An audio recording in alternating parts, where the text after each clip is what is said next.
last session, we left with you guys leaving the embassy. What is the location that you want to leave towards?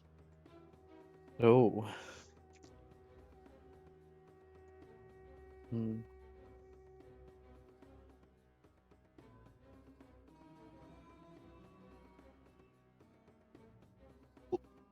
Could you repeat? I couldn't quite hear you. Last time we left off where with you guys leaving the embassy. What is the location you guys want to leave toward? As you're still Oh. making your way out of the embassy. Um. Somewhere nondescript that we can't be easily traced to. Um.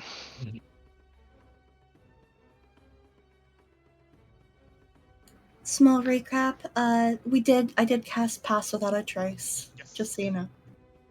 And Satir and I are both invisible. Mm-hmm. And I am going back to my hovel, so invisibly. I will suggest going to the bazaar for a while. Throw people off our trail. A lot of people, a lot of noise. Easy to split up and meet back a little bit later at the end. Alright. I'll go with that. Seems good. As you arrive at the bazaar, business is booming. You all take a different direction. Anyone want to try and buy something at the bazaar or look around a bit? Looking for something specifically?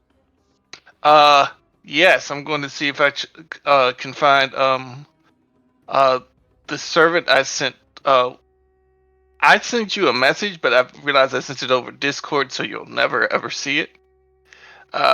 So Check it right now.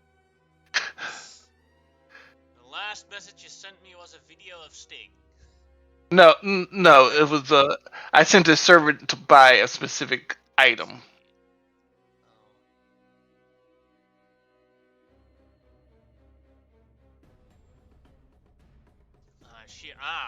She is standing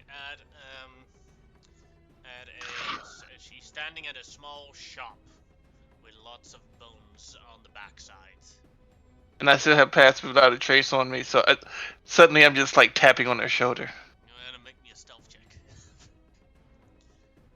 As a paladin, you could still fail it even with Pass Without a Trace. Oh no, yeah, that is quite. Yeah, that's the thing. Now I'm scared.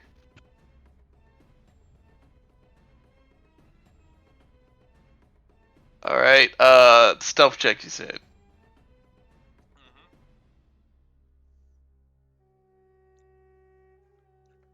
As you approach to try and tab her. It's an 18. 18. Oh yeah, my bad. You manage to tap her. And like, ah!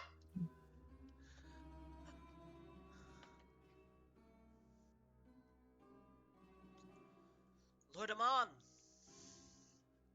I was just trying to haggle a little bit about this piece. Would you like? Do you like it?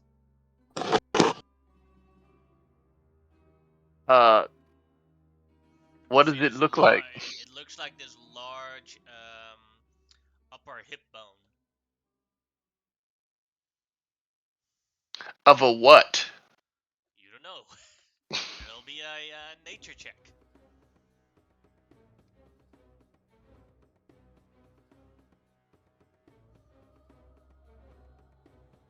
You have no idea what bone belongs to this. The knee bone connected to the neck bone. With the 9, that's what I think. ET's fine. Thank you very much. Alright. Well, then, seeing as your lord likes it, the price is 2 gold pieces. Like it was originally was before you started haggling. Okay. Good. Well, I said it will do for now. What is the best you can do? 2 gold pieces. You said it was good. I said it was okay. That's It close was. enough to good. I will try. Can I try to haggle this person down? Sure. Is this a persuasion roll? Yeah. Okay. 1 gold and 7 silver pieces. That seems much more reasonable. I look for the engraving. It's not on there yet. Oh, okay. And there may be a little bit more info for you if the engraving is nice. That's not something I can do. I'll do Thank it for like extra gold, but I'm not gonna give you a quality guarantee.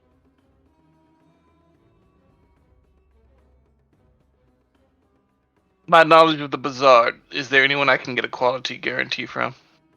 You could do it at a book copier or anything like that.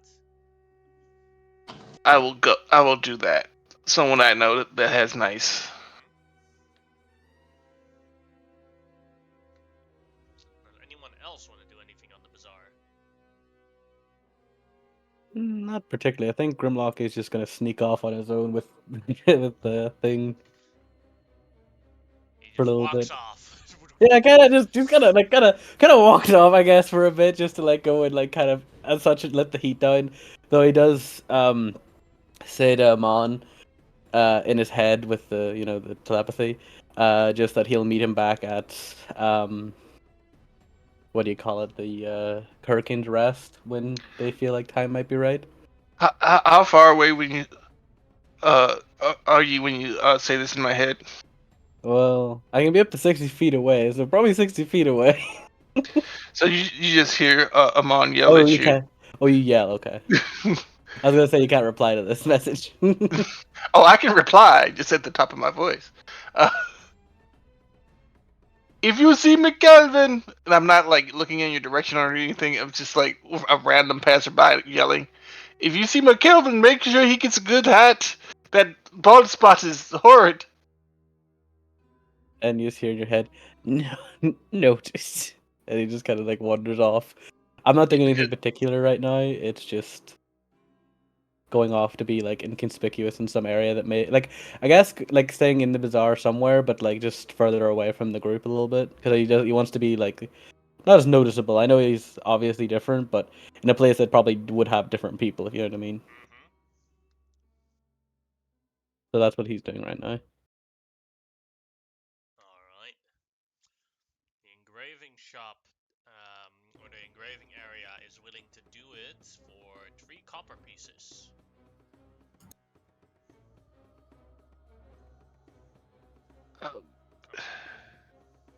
Yeah, I will give them a silver.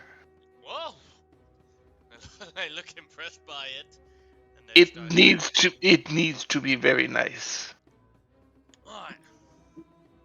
As they attempt to put the wait, for this, I'll put it here. You can pick it up tomorrow morning, and I will pick up my best inscriber that I have. He has a holiday today, but I'm pretty sure for this amount he'll come back and work. Thank you.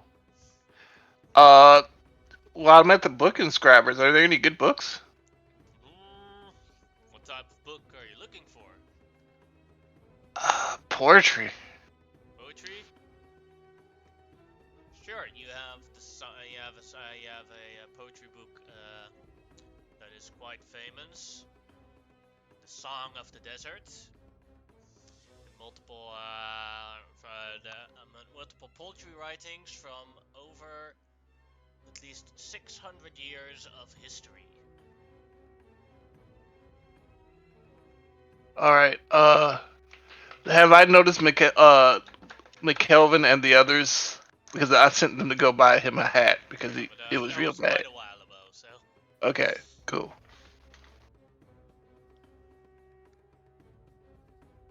Tyr, do you want to do anything in the market? Satir will be holding Xerxes like a princess, of course, naturally. And as she does so, I assume he wants to go somewhere else, like you stated prior. How do you communicate that with Satir?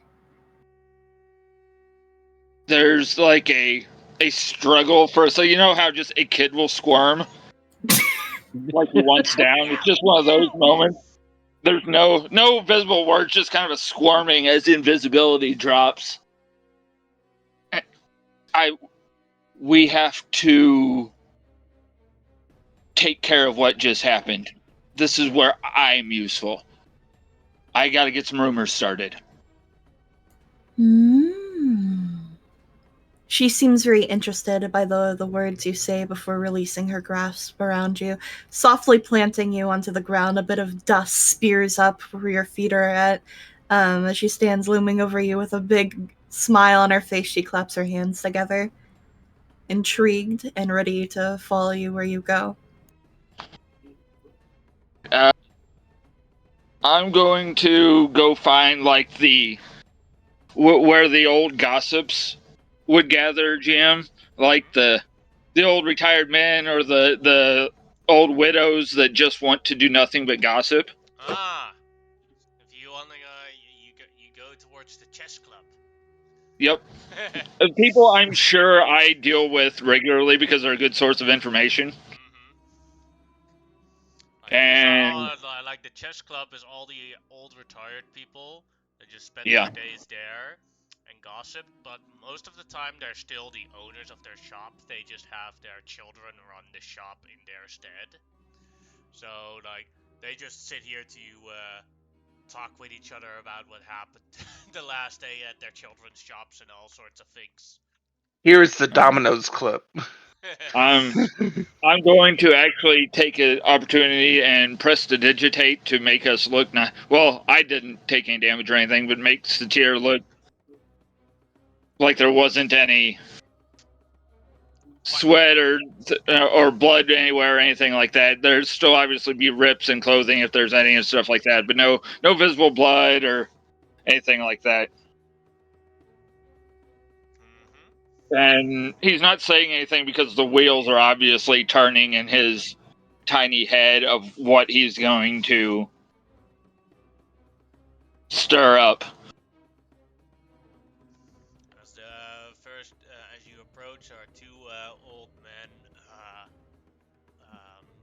outside of the club playing a piece of dragon chess. One of them sees them. Hey, Xerxes! Long time no see!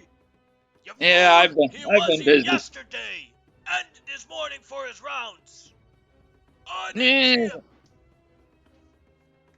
Yeah, see him. I've been busy. I'll stop by for sure first thing tomorrow. This is my friend Satir. Satir, the guys. It is a pleasure to meet you, fellow brothers of the material plane. Whoa! Xerxes! You're on a date with a hot one! It obviously just, other than him being short, it goes over his head. He doesn't. Huh? Because you gotta remember, he's still a kid. Good on Hey, you! They do like a thumbs up of approval, both of them. you guys didn't hear about some of the local guards moving on the, what was the name? What was that? The magistrate's house where we were? The embassy, the Sindori embassy. Yeah, you didn't hear about some of the guards moving on the embassy, did you? No. Yeah, some of the new ones. I was just over that way and doing my, and he kind of looks around, my job, looking out for my city, and yeah, I don't know what they were up to, but they were moving in mass. There was 10 or 12 of them. Oh God! Go ahead, make a deception check with advantage. Okie dokie. Blame it on the authority. If my character sheet will load.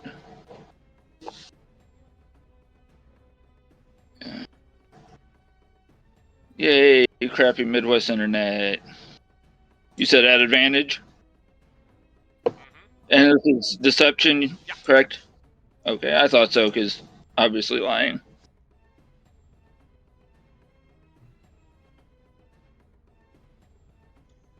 Whoa, that's...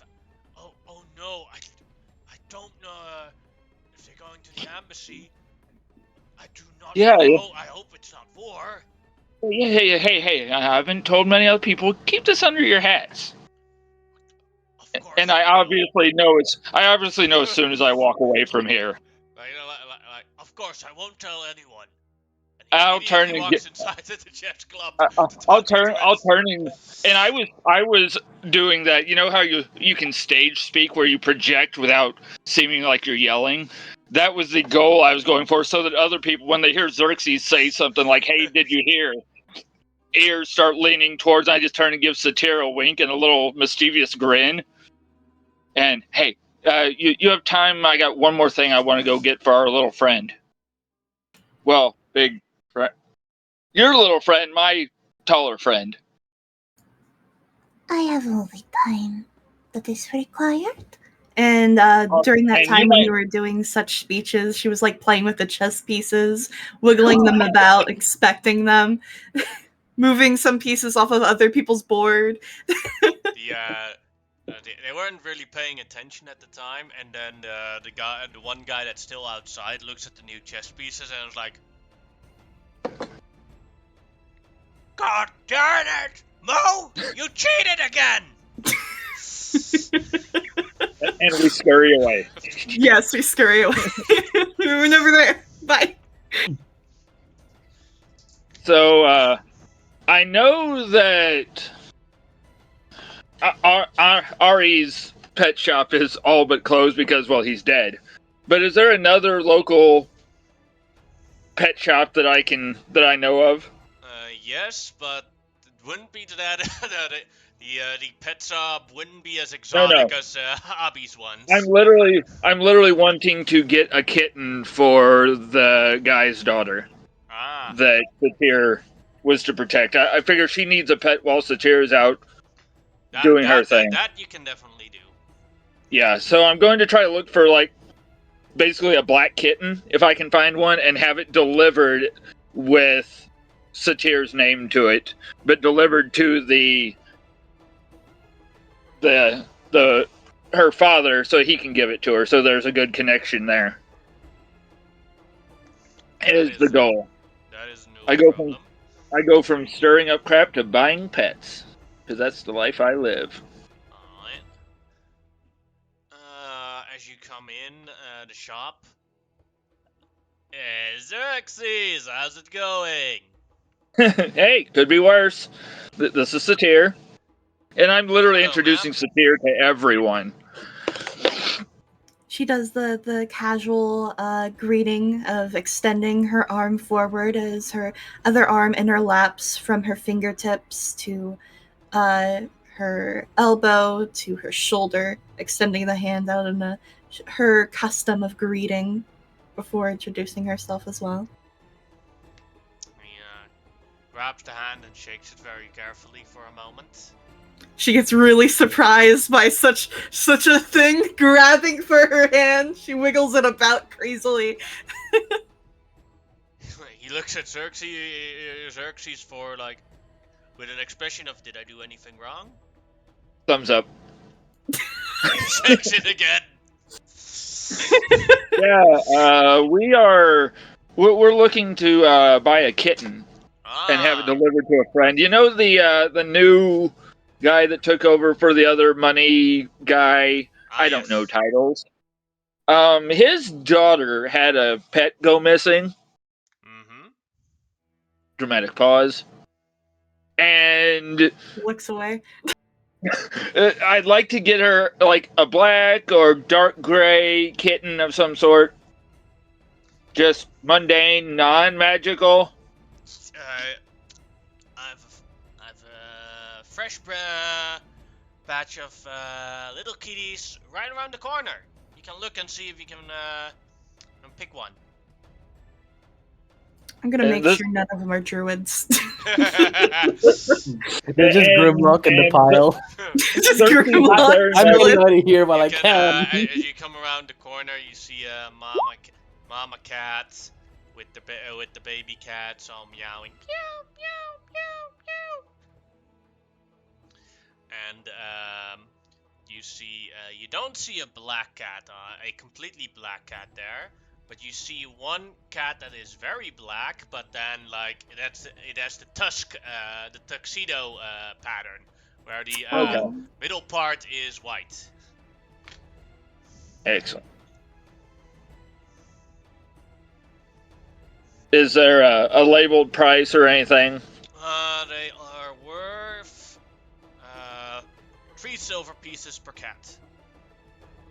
And I'm tempted to just annoy the heck out of her dad and send the lot. Yeah, that's what Xerxes would do. He just turns back. I'll take the lot. Very good. I'd hate to break up a family. I'll give you a discount for that even. Of course you will. Alright. How about And 1 gold and 5 silver pieces? That 2 means you gold get- to deliver? Sure. Excellent. Satir. Oh, sorry. Go ahead. Go ahead. No, go ahead. I was going to be You still turning want me to Satir. check if there were druids. Yeah, That would be an yeah. inside check. Okay. One moment. 13. 13. You're pretty confident that these cats are not druids. As she does bend down towards the litter of kittens, including the parent to mother, she smiles warmly over them and whispers to them all, "You have been chosen." Very happily to them before coming back to Xerxes. You turn and look at as you these. come closer, one of the kittens like slaps you on your cheek, not really knowing what's going on. Like, Whenever she turns around and looks, Xerxes has gotten too close to the bird cages and looks like the lady from the second Home Alone movie and is just covered in tiny birds. Help! I will pick up one of the kittens and draw it closer.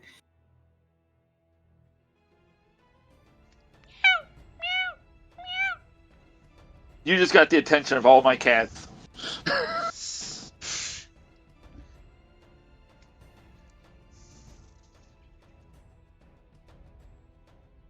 As it begins to swat around a little bit to disperse the birds, they'll place it back within its litter. So, 2 gold, you know where you're going. Yeah. Anything else you need to do? Business with you again, Xerxes. Hey, this time it's all above table.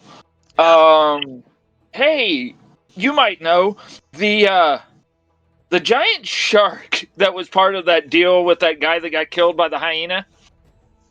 What ended up happening to that? They transported it to the lesser palace of the Grand Vizier. Okay, it went where it was supposed to go. I don't know if he was the original person that bought it, but I think Well, he just confiscated it. I think. Okay, it seemed like a good guy.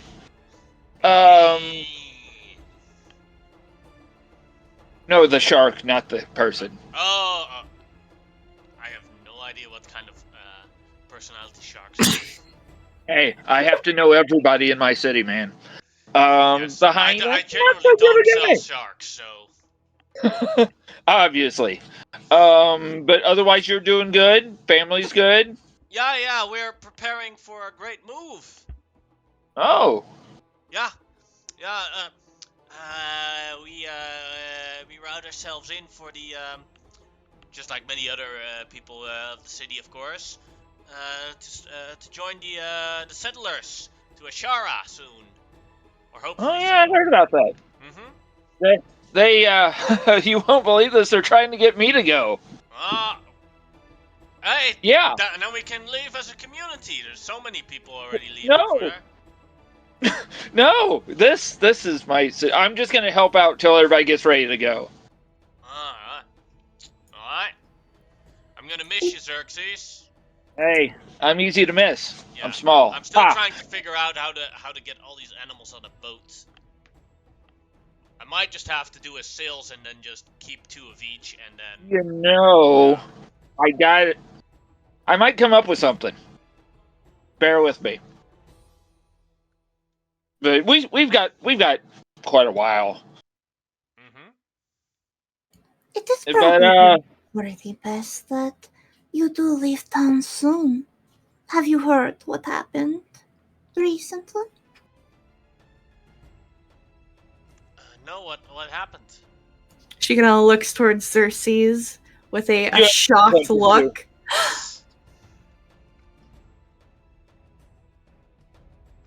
He looks very confused because he's already forgot the idea. She kind of like pokes at his side aggressively. You're talking about the guards that. No, we don't want to worry him about what's going on. Oh, what That is going true. on? That is No, true. I can't know. We I'm already already told the guys worried over. now. Come on, the We way all you're doing this is making me more stressed out. We already told the guys at the chess game. We can't tell anybody else that I'm backing out. But I can't just close shop and walk over there and ask there. Just tell me. I did. Hey, nope. Oh, And come on now. I can Xerxes now only. Oh, come on, Xerxes. Now I can only know it tonight at dinner. It is a little bit serious, Xerxes. Don't you think we should tell them? It is a duty to their city. Yeah. Then again, It was a dozen or so guards moving into the embassy. I don't really know what was going on there, but there was some kind of uproar going on. I don't know. Oh man, that's fucked up. Yeah, but hey, not on our end of town. I mean, closer to your end, but Yeah, I never liked those guys at the embassy. it's a lot of people that just like to stir up. Like one of them once tried to find a dog ear for recreational use as a meantime, and he insulted all my dogs. They weren't pretty enough.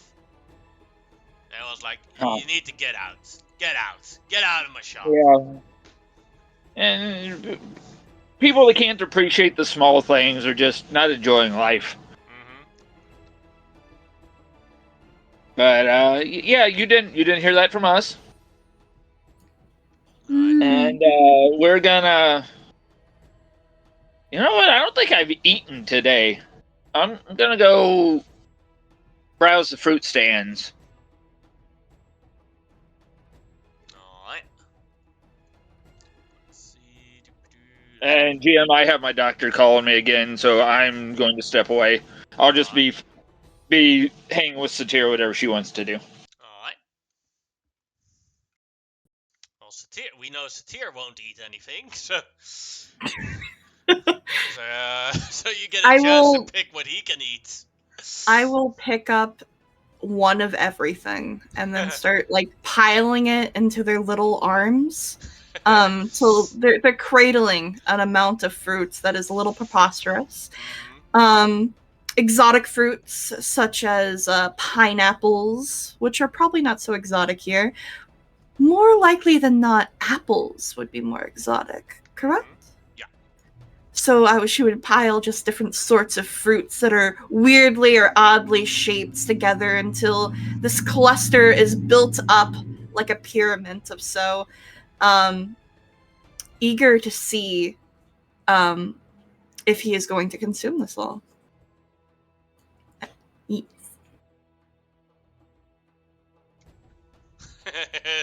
He's asking for mangoes. She will pick the with her sort of nature like sight of being a druid connected to nature and living things and can sense the dying and decay of things. Could I possibly try to pick out the ripest fruit out of the bunch? You definitely can. Go ahead and make me a nature check. What should all be rotten? good one. And you feed it dessert. Here you go. You know what's ripe about it? All the white spot on the other side. It's very those are ripe. tasty. Yeah. She makes sure to scrape some of it off and put it on the top part before, like, placing a bit of the fruit into his mouth, slice by slice. Thinking it's better fiber for them, you know? Yeah. Alright. Grimlock, do you want to do anything? See, I can't think of anything that I would want to do. Like, because Grimlock doesn't really have, like, obviously isn't as much in the city. The best thing he's doing right now is acting like a dumb lizard man, eating a copious amount of meat. Alright.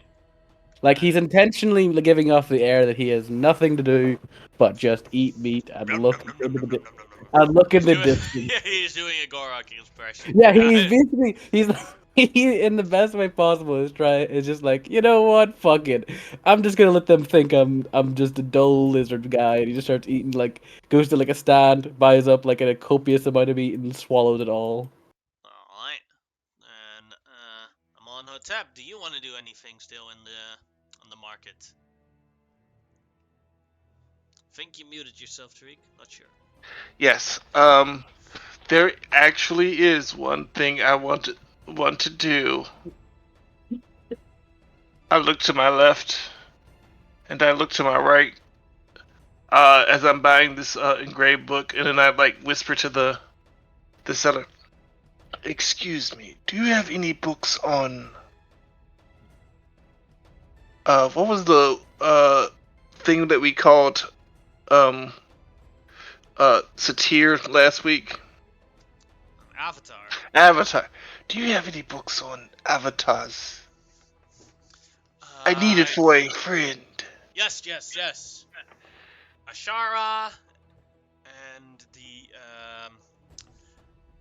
Dynasty of the Old Gods. That is an expensive one because we import it. It is worth 15 gold pieces. Whoa. How dedicated are you to learning? Barry, he's scared. So you, it's like, understood.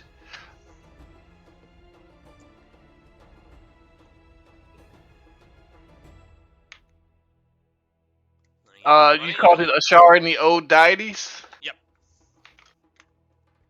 The Dynasty of the Old Gods. Oh, Dynasty of the Old Deities.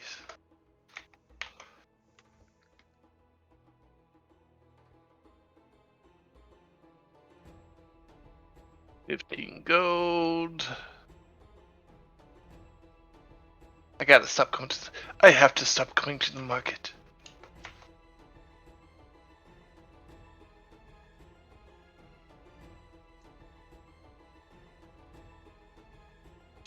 Yeah, then I would just kind of wandering around, seeing if I see any of my associates before heading towards there.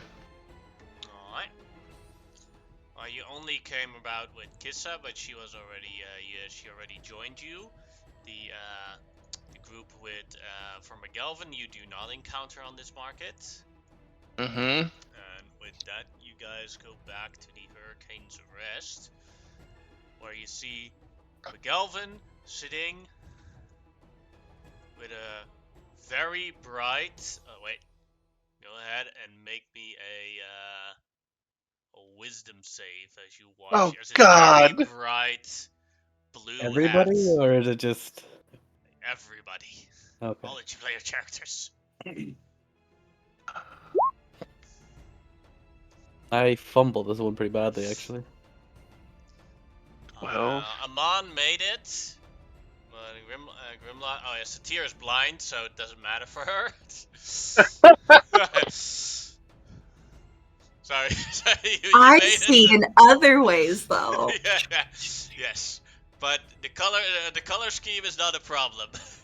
But Grimlock is like even though he doesn't know that much about fashion, he looks at the bright blue hat that McGalvin has now. This is a crime against fashion. No, okay. Grimlock is like, He almost feels nauseous watching it. Amonhotep thinks the same thing, but he manages to keep his composure. I look at I the don't Elven know how translator. Satir- It's like, I don't why know- did you let him buy that? There was a reason I sent you with him. Because it looks ridiculous. That's not true. I think I look amazing. I give the Elven the Elven translator extra silver. It's like it is ridiculous. Yeah. I don't know how Yeah. a ridiculous colored head affects Satir, but it is ridiculous. I wanted to mention just as we had met up just before we came in, basically, Grimlock would say, and everybody's like, you know, and obviously it's individual, it doesn't happen all at once, but you know, pretty quickly because it's the thought thing. He says to the player characters that we should probably, he goes like, we should probably not mention what exactly happened at the embassy to our elven companion and just say it's solved. The less they know, the better. Mm-hmm. Just in case, you know, somebody asks them, better than not they don't know the exact particulars of what transpired today. I will walk over to you and whisper to you. You should tell them exactly that in their heads, and What they- say not to mention it to anyone. Okay. I look to the rest of the party for confirmation, and I know the things out here, but Satir, what does she think? Alice? Yeah, I'm unmuting. I'm unmuting. Okay, sorry, I didn't know if you were Um, muted or not. That's why I was like, I wasn't sure if you were sitting near me. So instantly, as they reappear, she wants to steal his hat. She's trying to develop a collection of sorts. You acknowledged Um, what Grimlock says to you at all? um, she very much so acknowledges the ridiculousness to it and holds a bit of a grudge towards them. I do not know how far away me and Xerxes are from you all. I don't know where the fruit stands and produce are. This is just basically No, we've all met up. We're all here Well- again. I skipped forward some time. Ah, And okay. Yeah. everyone got something to do at the market, and then I skipped forward time to back at the tavern. I will. Oh, sorry. I was gonna ask, can I see like this mischievous look on Satir's face aimed towards McKelvin?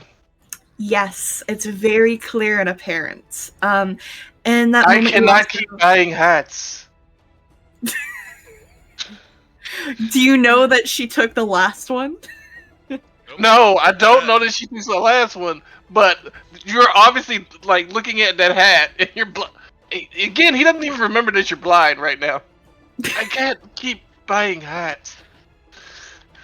Someone took the last one. I have no idea what happened to it, but don't do anything to that.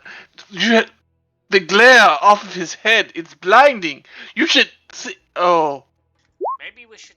Kissa says maybe we should buy him a toupee or a wig as a counter solution.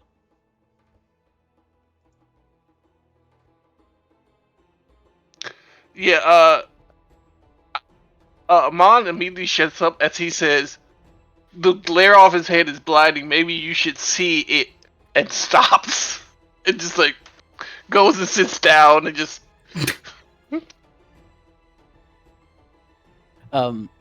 I will. Because again, I didn't really get the answer to the question, but I'll just do it anyway.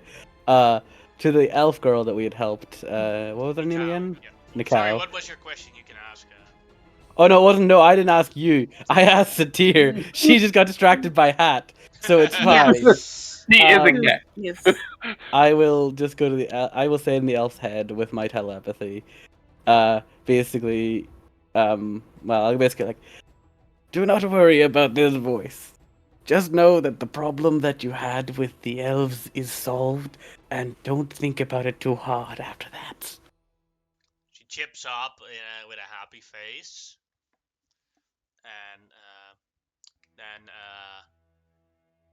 well, she doesn't know Doug or whatever, but Well, she actually, gives you. I do a wave, like it's like I'm getting her attention, but I just don't want to say it aloud. You know, I don't mind if she knows it's me. I just don't want anybody else She nods hearing it.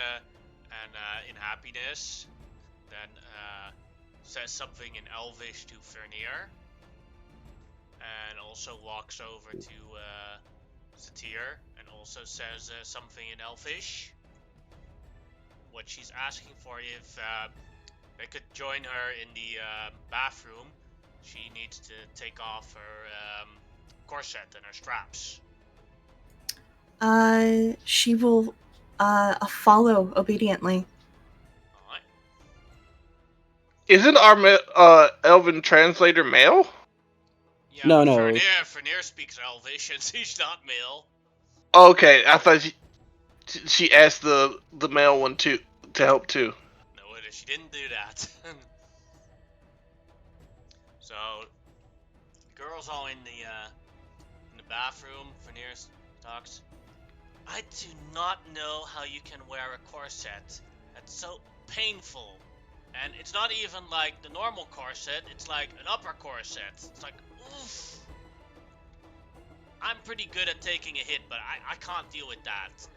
Satir, can you actually deal with that? Have you ever worn such a thing? This is a device you wear often.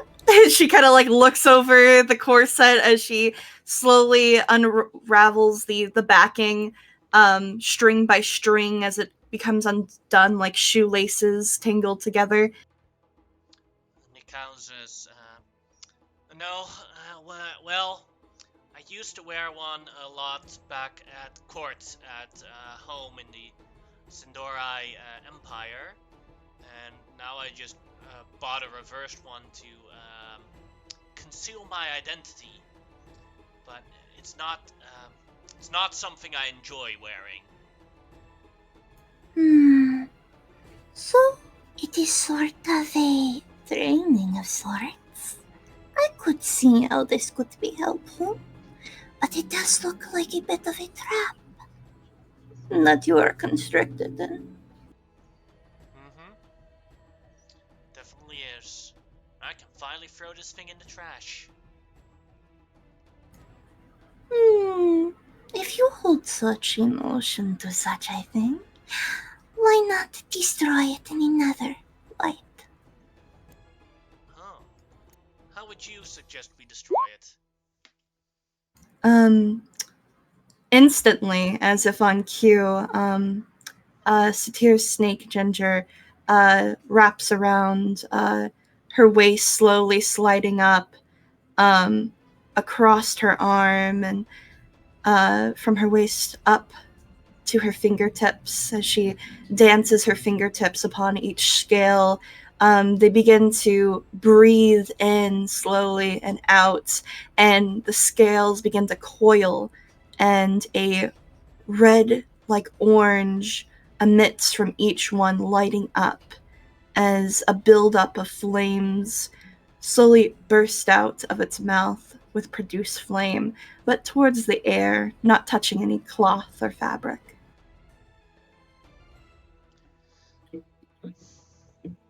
I like your way of thinking. Vernier says the same thing. Yes. In a solution, when you hate something and you want to destroy it, kill it with fire. In that moment, she extends her fingertips towards Nico, and in that gesture of our hands intertwining with one another, the snake slides through my hand to hers and wrapping around her shoulders to her other hand, lending this animal-like device to do their bidding. Both of them cheer as they see the corset burn away.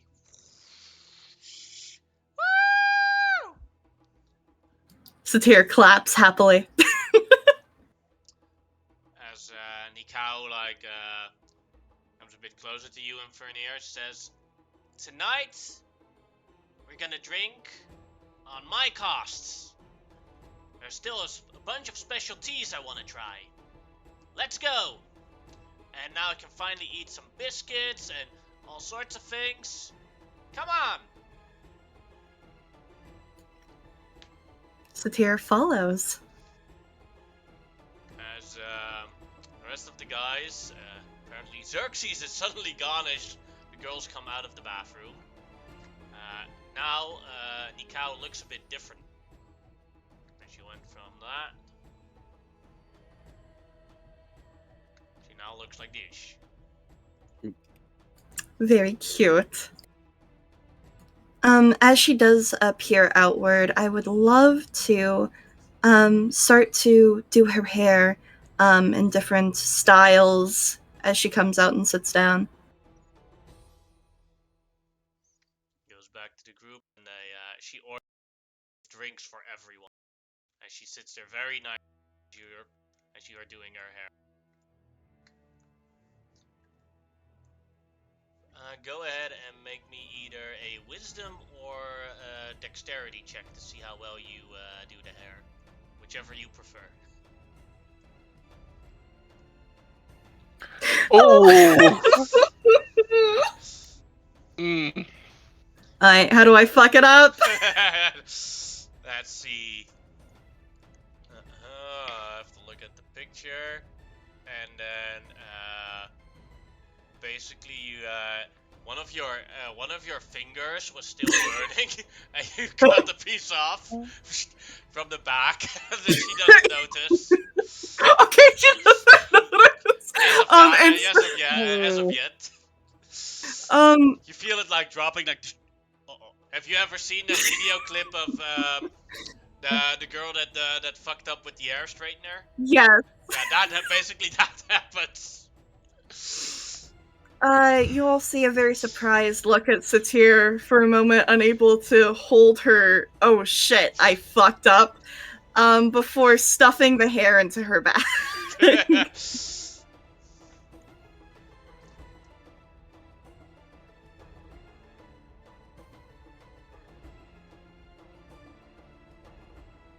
That is an interesting style. I do not understand hair. I believe that is called the Karen. I have not heard of such a style. Again, Well, we call it here. We call it the Jamila, but still, that is an interesting style. She as you guys are talking about hair, she feels on it and then realizes what happened. It's like, oh no! As her voice is a lot louder. Can I rummage in my bag? This is obviously I don't know if I have this, but can I rummage in my bag to see if there's any seeds? Sure. Let's say you make an investigation check to see if there's anything left. Yeah, I don't know if there's any seeds in my phone. I'm just guessing maybe I might have seeds. It's just I honestly don't have a clue if I would. Make it a DC 10. Oh, it was nearly a natural 20 on my screen, so no, there's no seeds, sadly. No seeds inside. Okay, never mind. My plan was kind of gonna be cute, but it doesn't matter now. Is Kissa with me? Yeah, she's already here. Kissa, can you do anything with that? I can try, but I'm not a hairdresser. Please don't make it worse. Fernier says, I can try something, but I generally only cut the hair of little kids. This is gonna turn bald real quick. Oh, Fernier is going to try. I will. Oh Lord. Wisdom and dexterity are the same number for guidance. All right. Okay. Oh, D4. what? 11. Oh, 11. It is now. She basically cut off a little extra part so that at least doesn't look ridiculous anymore. Yeah, it's less lopsided. It's actually like maybe more even across. Yeah. Yeah, it's less asymmetrical bob and more pixie cut. I'm sorry, when it comes to little kids, you only give them short hair because long hair just makes a mess out of things. It is very very attractive though. Really? Go ahead, make a deception check. Oh shit. Oh god, thanks. You see that finally the shock from her hair is like, okay, I can make this work. I believe you can still grow it out, like, if I understand how hair works. I've never really noted Shut too up. much about Shut hair. up. You see Grimlock like, writing down something about hair, like mumbling to himself, does it grow back? Grimlock, I I will would- talk to you about this later. I would like to attempt something that's probably not gonna work. Touching I'm hair. curious.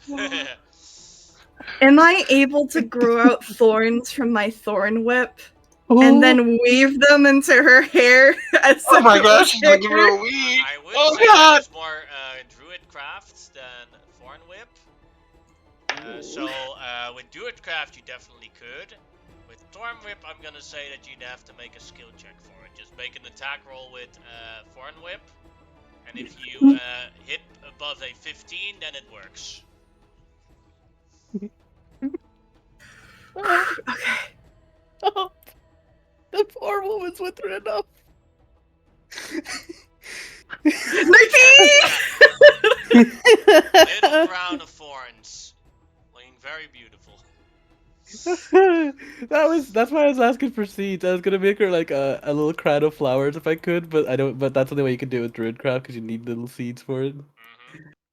Oh boy, yeah. Honestly, I was waiting for that to not work and have her like basically give her like a half shave on one side because of how close the thorns got. Yeah. Like just making it into I instead have of to like a look pixie I'd cut. have to look up if someone has a picture of a bald Link. Oh boy, that's all we Oh need. no. Either way, what do we Oh, it want to actually do? is a thing. Bald Link. Guys, No, no. what do you want to do now? Do we just stay here for the night then? Well, I Oh, what at least time is it, must by wait the way? Sorry. It is right now in game. It is about 4 o'clock in the afternoon. Okay, we could still get something else done if we wanted to. I suggest we, well, while we wait for the ladies, I'm still waiting for Zephyr and the and Amarosa and They're here too. the guard cat. Maybe I just. Oh, okay. Can't get 'em, yeah, they're here. Wait, is Zephyr your horse? Yes. Okay, sorry, I thought you were. Okay, you're waiting on the horse and the wreck. Okay. Yeah, I didn't notice that the horse was here because of the pass without a trace. It's just standing there in the corner. Hey, what's up? Here. And then Oh. stands there. Ah! Well, what did you want to do besides that? Was there any other quests we needed to get done to? Well, there's now something I'm we need starting to to talk get back done to you. today. Is there? Were there any other quests we needed to get done today? No, we had the one for your friend over there. We got the compass we need to get back for him. He points to Payman. And for Aman, we need to help him get some extra wood. So yeah, that's about it. We haven't talked to that guy. The guy who looks over there. Jahar he's pointing to, but doesn't really refer to him any other way than that. Just points towards Jafar. So there's not really, like, nothing critical, but we could go and deal with probably something easy, like getting the compass back. I think yes, something that does not require violence. Or getting the lumber. Both are easy. Those two are the ones I think would be the easiest to do. The clearing of the names may make a bit more noise than necessary. So, we could go down to the docks and, talk to somebody there and see if we can get that compass back. Wait, what is this about lumber? I do not remember. Oh, our man over there, he points to the dwarf. He basically got fucked over in a deal about some bad lumber he got. So he would, for the sake of his reputation and the construction work going on here in the Hurricane's Rest, he would like us to secure him some new and better lumber from the company via either convincing them or just buying it outright. He just wants to make sure his reputation doesn't get harmed as a craftsman. So that's not really like a, now thing. None of them really are, really. Just they can be done as seen fit. Well, I think we should try to get at least the compass of the lumber done as well. And say that we were busy with that all day. Yeah. I Well, believe. Oh, sorry. sorry. You go ahead.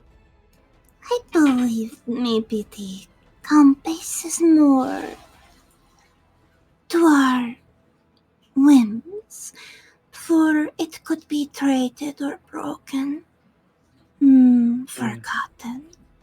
So Oh yes. In the meantime, yeah, I get you. we should go for such a thing. Sure, we can go do that then. It shouldn't take us that long. There could not possibly be any real problems with getting a compass back, right, guys? Like, he's not laughing, but, like, obviously I'm laughing. Satir nods in agreement. She agrees with this statement. I'm trying. Amon is trying to figure out if Grimlock is being what is that word? Begins with an S. Sarcastic? Yes. It's Is Grimlock even capable of sarcasm? a good question. I don't know. Possibly. It's like hard to tell if he would be in this situation or not, because I really don't know. I I'd genuinely. like to state that in Githyanki culture, Lae'zel is considered hilarious. Yeah, kind of like it's kind of like that level of thing yes, where I think exactly. it's high. So I'd say he is capable of it, but whether or not he's doing it here is like a big up in the air. I know you want to insight check it, but I honestly don't fucking know. No, I'm not going to insight check. It's just like, he's not. Yeah, he doesn't understand any of you people. You're all weird. Excuse me, Satia. Well, then this is why you're all walking towards the dock. He's bringing Omarosa again. With him. I'm gonna go to the toilet real quick here. I'll be back in a minute. I had a question for you, great and mighty Avatar. What is Exactly this question? how do you perceive the world? Exactly. Do you perceive color? He's trying not to use the word see. Do you perceive colors and patterns, or just basic shapes? For I did notice you noticed the hat, but what of the hat did you notice? This is a very awkward conversation. He's trying to be very polite. Satir crosses her legs as she waves one arm over her thigh as it jumps forward and begins to tap her finger up into the air, thinking for a moment before she leans forward, propping her elbow up and crossing her fingers across her face, one over her lip, one under her bandage, with a smile across her face as she leans forward. Could you describe the color blue to me? What is the sensation you feel? The texture, the emotion, or even the color itself? These perceptions are human. These perceptions are humanoid. These perceptions could not be described purely. They just be. So if I were to tell you these things gently, slowly, and tell you these details. You would never get the essence of the color blue unless you see it.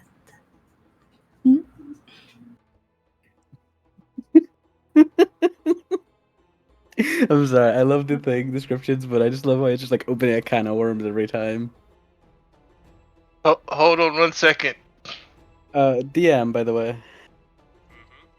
Mm-hmm. would we have been able to get a short rest in the time that we were kind of like not doing anything? Oh yeah. Okay, just because I Short rest. It'll be Did I like understand? 5 o'clock, yeah. But you can Did have I a short understand? Yeah. Sorry. Did I understand any of that with the 13? rest. What you just said?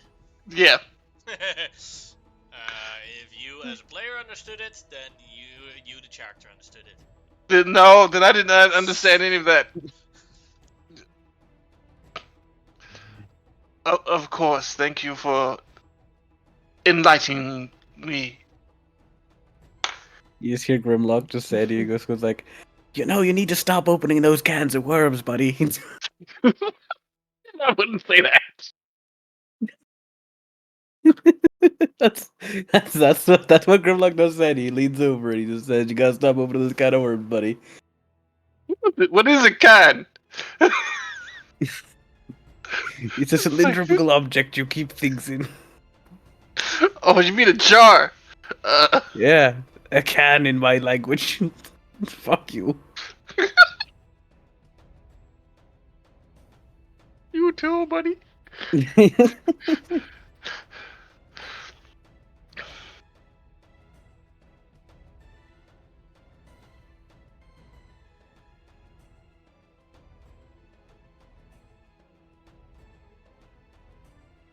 Go ahead and roll your hit dice for anyone that wants to take a short rest and adjust their character to your Oh, yeah, I forgot. I just wanted my I'm wild hurt sheep real back, I'll bad. be honest, because like I really needed those wild sheeps.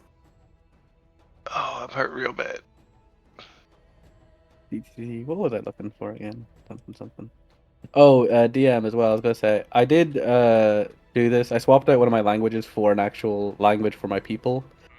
By the way, so that's just I'm just going to find the name I had for it, and then because I know there's a language separate that we're the place we're going to, but I'm going to probably focus on that as my downtime activity when that comes about, because I think it makes more sense narratively for him not to know it yet.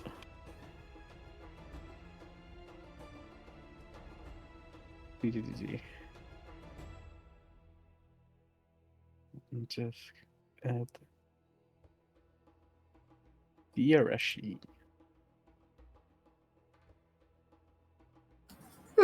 Since we are asking so many questions, I wonder. In my mind, it starts to bubble and fizz up to the surface. Why is it all that you accepted such a journey? Is it adventure, glory, or is it excitement? Why is it that you took this job?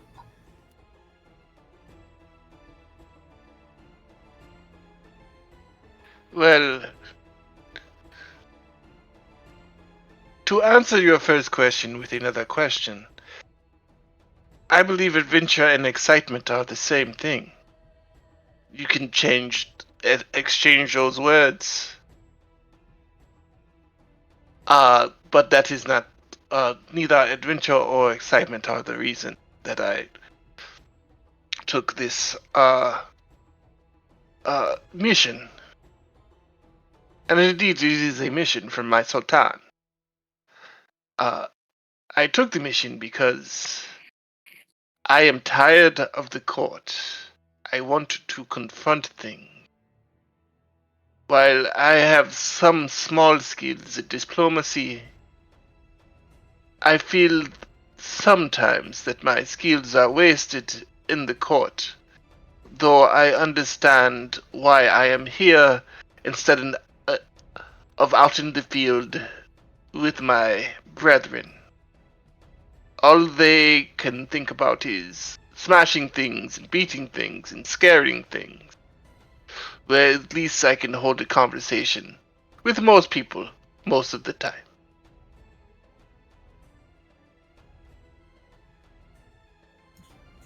So now and then you enjoy to put down your sword and tangle into a poet's words of sorts?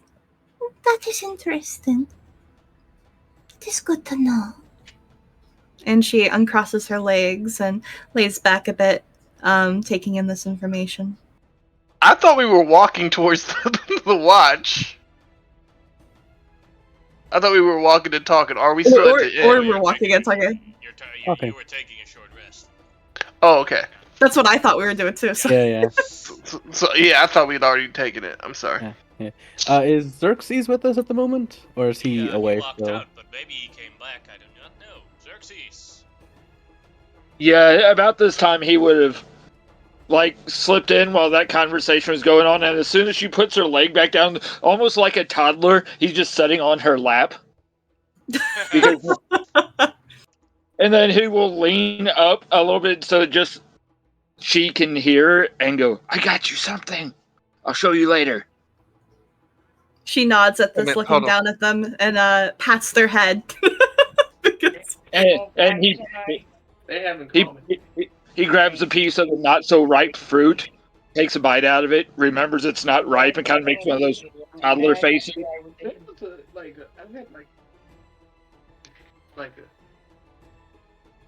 can I hear on the backgrounds? I think that's Yeah, confused me too. Tariq. I think he's like talking to somebody on the phone, maybe. I'm mute him real quick. Yeah, he's talking to somebody in the background. Alright. Yeah, I've muted him, so Okay. so personal conversations do not come on the stream. Yeah. But anyway, for the first time that anybody's actually seen him eat something, Xerxes is actually going to eat some of the fruit. And so that I am playing fair, about approximately how much gold did the pile of fruit that Satir gathered cost me? Ooh, that's a good question. About Yeah. 7 silver pieces. Okay. I would have paid in like 10 copper and a silver, and then I'm assuming this is somebody I deal with regularly, maybe. So I'm going to do the thing where I confuse them with making change, and by the time I walk away, I've given them 5 gold. This is something I do regularly with different people, just so that they feel, okay, he's buying something, then when they walk away, the coins I've left, maybe I prestidigitated them to look like copper or silver or something, now they're gold. It's probably a known thing I do, but I still do it.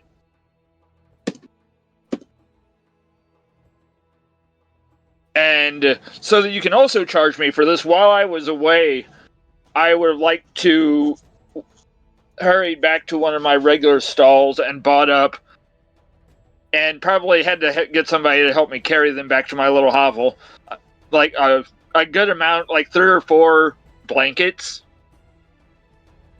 and taking them back to my little hovel and attempted like making another bed, but much larger, next to mine.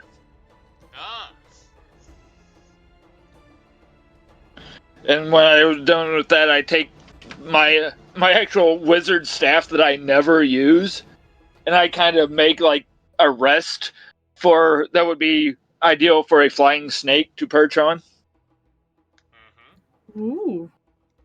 And then I look at the little bird cage that I have for no reason because I never keep Kara out and go, oh, shit. And I summon Kara and attempt to give her some of the fruit that she doesn't eat.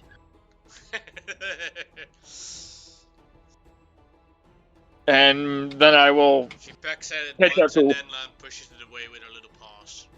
Yeah. I will catch my way back to the party and catch up to what all was going on by climbing up onto Satir's lap and just seeing what's going on.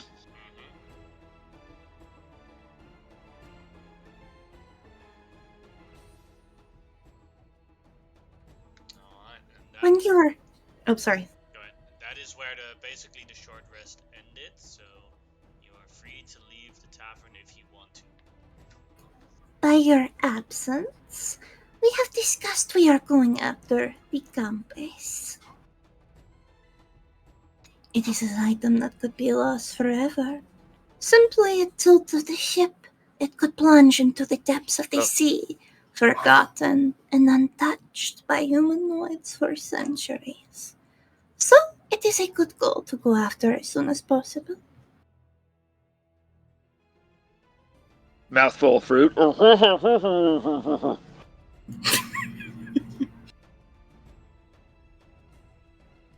But he seems in agreement. What is this way to the campus? She kind of peers to the side, looking towards Grimlock and Imhotep. Well, it is at the docks. I believe we do know the name of the ship, but forgive me, I do forget. Yeah, the Sun Spear. There is a captain of the Sun Spear ship that is the one who currently is in possession of this compass we require. And Imhotep is my brother. We don't talk about him. Something about beetles and pyramids. It gets weird. Yes, so if we go towards the docks and find the ship, the Sun Spear, that should be all that's really required. Bargain, find some way to get the compass back, bring it back to payment, and there you go. Bob's your, he kind of like thinks for a second. Uncle? Is that the phrase? I think it is.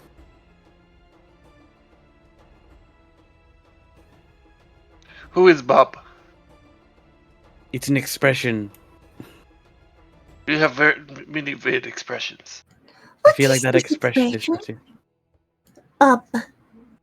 It is Bob is not the expression. It is simply a name that is used in place. She looks towards Imhotep. I don't understand him half the time either. I don't. I swear to God, you people are uncultured. And and they call me a savage. No one here has called you a savage. Far Not from you. Yes, I know. But I mean in general. Now shut your mouth and let's go. it. No, actually, Come on. no. I have an He question makes for like you. he kind of like puts his hand on your like helmet and just like closes it, like, you know, that kind of like whoosh. No. I have a question for you. You never answered Satia's question of why exactly did you take this journey? Oh, is that directed at me as well? I didn't really know if it was or not. Well, if it wasn't, I want to know. Oh. Okay, fair enough. I thought it was more of like directed at you because you were talking and you're social, you know. Okay. He's like, there's kind of like this is his genuine reaction. He's like, it's kind of like he's trying his best to navigate this conversation. Obviously fumbling at some points, but trying his best. I'm assuming we do this as we walk, so if that's all right, DM, and yeah. Well, Oh, is it's Grimlock Hmm? is Gorak with us? No, I was gonna leave Gorak behind for now. He doesn't need to come along. Well, I don't think he Okay. needs to come along. I'm gonna leave him with. Cause I still want to leave kind of secure, like, security for our companions that are there. So like he kind of is a guarantee for now. If you So- want to bring any companions, you have to transport them to here. And then I'll copy paste them to Alright. the next map. I will only bring Amaros. The other two will act as bodyguards for everyone else. Just so you know, you took 10 best in place of instead of Omarosa. Just so you know, I'm very, very, very tired, so I apologize. Okay, so Grimlock is like, well, it. Put a long story short, I and to an extension my own tribe require land. And this expedition, when I heard about it, piqued my interest for that reason alone. I have no desire for excitement or adventure. It is simply an ends. It is simply the thing I want. Basically, at the end of the day, is that land for my people. We have been You may not know this, but my people are not native to this land. We do Oh, not really? deal well with I would not have desert known. heat. Amon, I will backhand a motherfucker if you don't calm down. I believe that's a phrase I heard from a wandering traitor once. So, remember it. Xerxes raises his tiny hand for a high five. You see, Grimlock high five is like, see, I am adept at this, and continues on, and goes like, I and like to think that behind the scenes, Xerxes has been teaching Grimlock like street slang. sure, if you want, he anytime they'd have off time, he might talk to him because he'll see just this is obviously a bit of a side, but he'll see Xerxes as a little bit of an expert at the local area, and since he's obviously interested in local customs, he does go to him for different things like that. Yeah. But as I was gonna say, sorry, was basically we do not dwell well within this dry environment. It is not good for our eggs and our hatchlings. So I need to find somewhere that is more suited to my people. And when I heard there was a river in this new land and fertile ground, I could not help but spring at the chance to be able to find somewhere we could settle. So I came here, got myself noticed a bit, as best I could, being a weird lizard person, as some people referred to me as. And then, Bob's your uncle. I got, I got noticed by the. Sorry. Today I would like to meet your Uncle Bob. But I actually am gonna name somebody in my tribe Bob. He is just Uncle Bob. He's like everybody in the tribe has no concept of uncles. They have no concept of that. But they just call Bob, and they all call him Uncle. So his name is this is just the actually title. his name is actually just Uncle Bob. That's his name. You just can call him Uncle. Yeah, sure. Fuck it. That's true now. Um, continuing on. And At that point, you arrive at the Sunspear, a large ship painted black and white, where I'm so hype. you see lots of tables with he's literally gambling on the deck. So that's funny to me.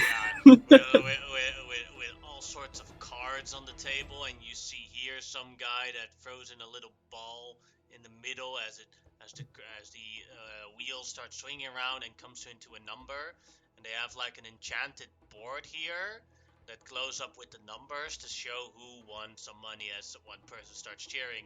Woohoo! Everything on black uneven! Yeah! Dumb question. Is gambling legal in Yes, it is. But it okay. is seen as a activity of lesser intelligent people. Okay. Because in a lot of Arab countries it's not, so I was just wondering. GM, before we get there, I'm going to pop this onto myself Alright, which type? for charisma. Alright.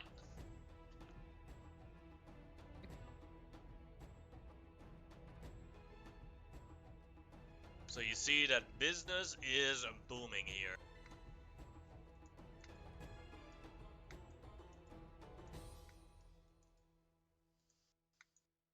One person is on the plank behind you guys.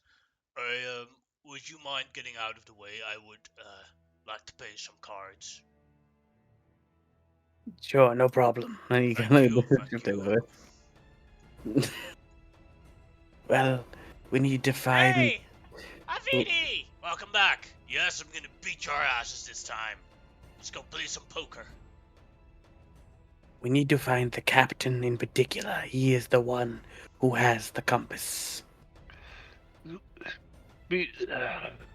Before we do that, I do have a suggestion. I did not realize this was a institution of gambling. I would suggest that all of us watch the games for a little bit to make sure that everything is on the up and up. If not, then we should talk to each other about it. We might be able to use that as leverage. Actually, they're not within city limits. They're on a boat. No, it does not matter if Oh, they're not within city limits. it is legal. What I'm saying is, if they're running a corrupt game, and we Of figure it course, out, they're we not can use running Of course, they're running a corrupt game. what I what I'm trying to say is they're running a corrupt game, and we figure it out. We can use that as leverage against the captain if he tries to give us trouble. The one thing I know about gambling institutions is they've run on their reputations. Now everyone might know, like in their bones, that it's corrupt, but they can't prove it. If we can prove it, having seen it ourselves, does that not make sense? No, that just makes us an enemy.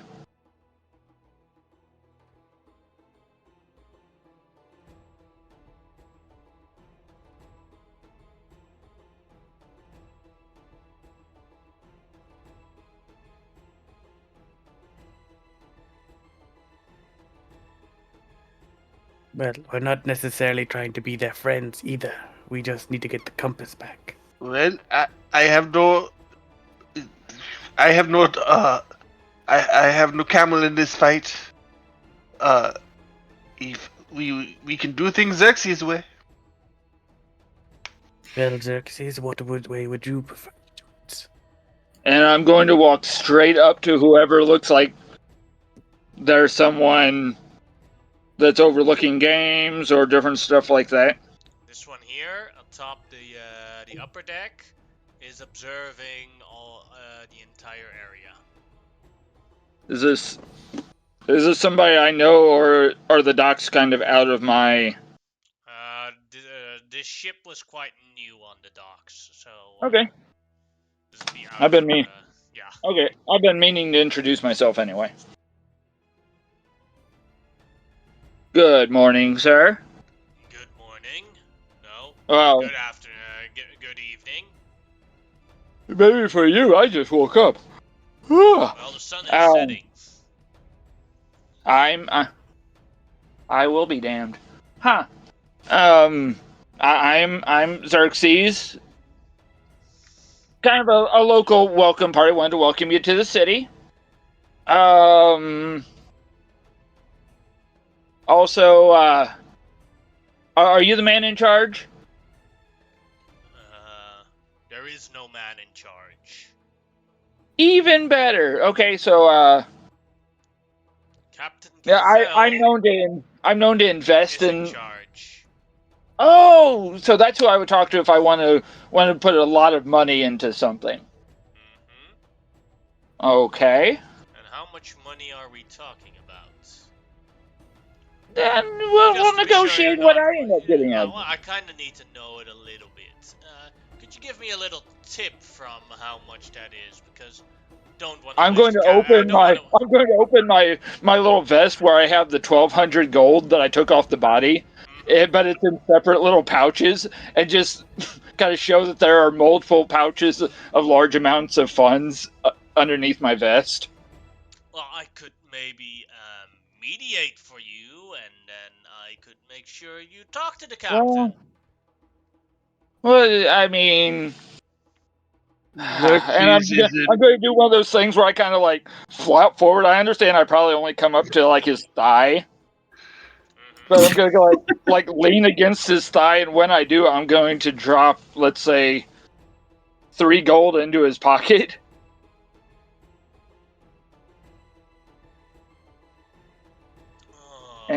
Yes. I am looming over both of them as this occurs. I seem to have found a new good friend. Let's bring you to the Hey, captain. awesome! You all wait here. I'll be back, and I will As he leave. gestures you to go down the stairs. I will leave Kara up top. Alright. As he opens the door below the upper deck, and I will move you to a different part of this map. I am usually not a gambling man, but who wants to take bets on this going horribly wrong? Hmm. I believe it would go somewhat well. We would be in a position that is to our liking at least. The You captain just is want to have sitting some. on a sitting on a or lying on a couch, and you see a nobleman standing next to her, feeding her grapes. Is this a local noble? Yes. Shit. Okay. Although he looks very defeated. Okay. Does he recognize me? Or Let's see. can I insight and see if he recognizes me? Go ahead. Okay. Because that will be normal. Do.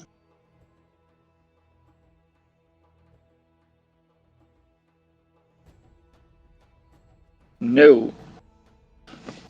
You don't know if he recognizes you, but he looks very ashamed.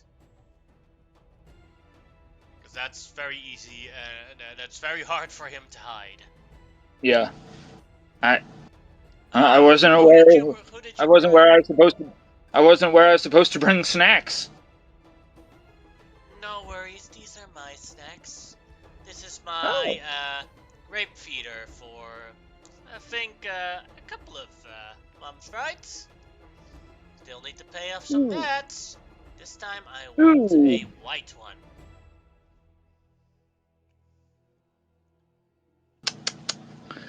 As he looks at a bowl full of red grapes. Ma'am, there are only red grapes. I will get a white grape. Yes, I want 2 white grapes. As he walks, may I pass, sir? Absolutely. As he passes you, go to another room. So, a business deal, I heard. Yeah.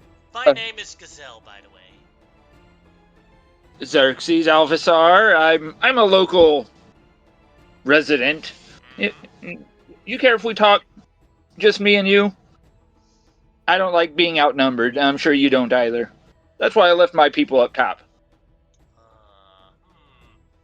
Well, you did well. He's just one door away, so go back and Yeah. observe.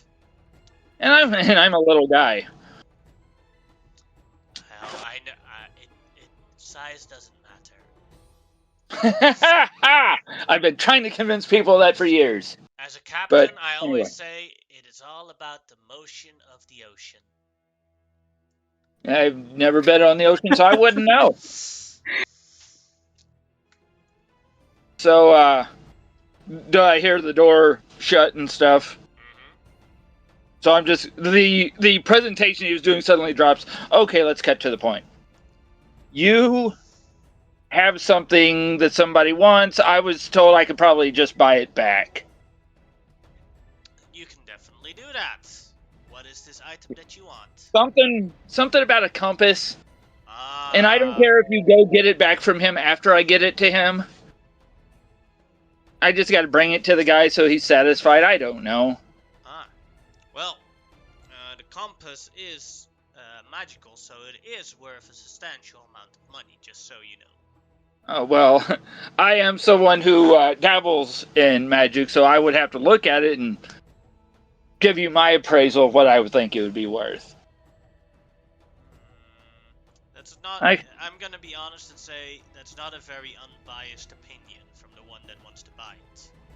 No, then you give me what you would like, and we meet somewhere in the middle. I would like 400 gold for the compass. Okay.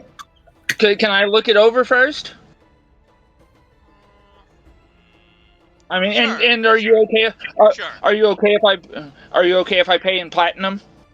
That is no problem.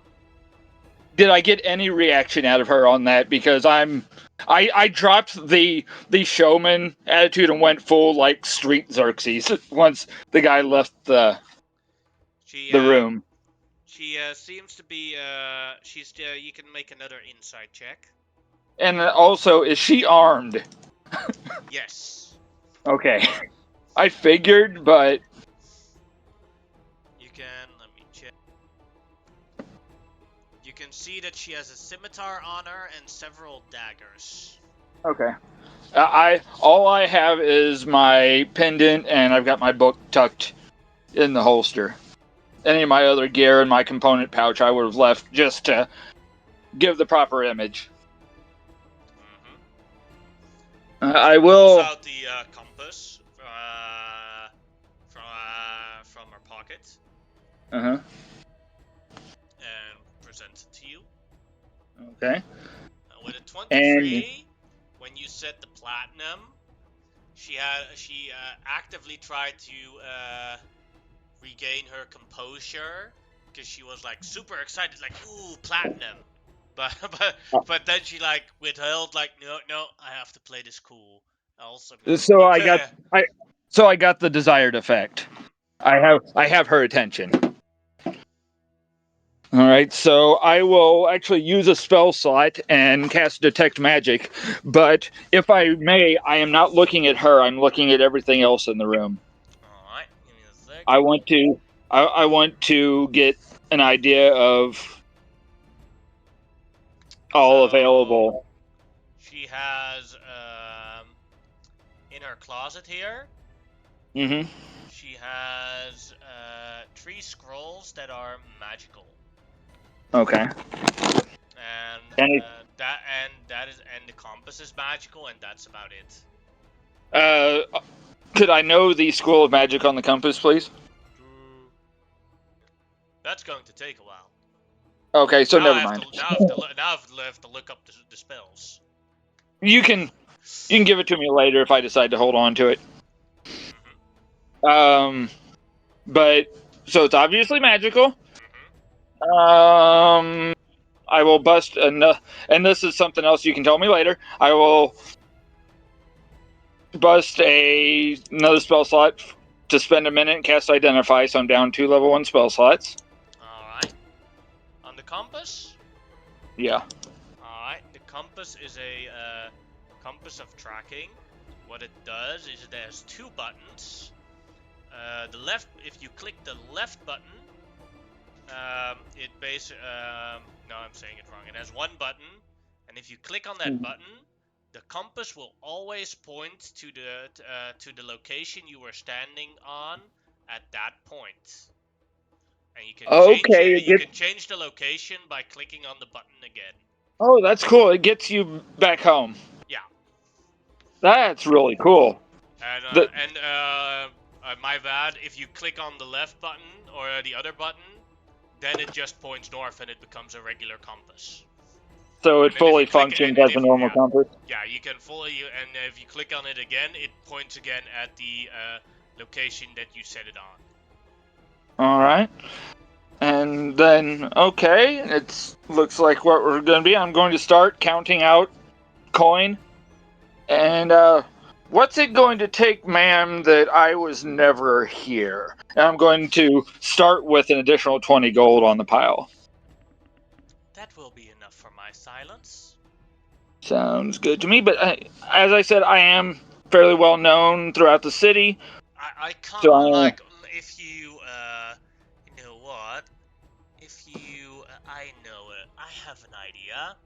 For an additional 20 gold, I can make sure that all the guests of tonight don't know you are here anymore. hey, works for me. And, So that would be 444, sorry, my bad. 440 gold pieces.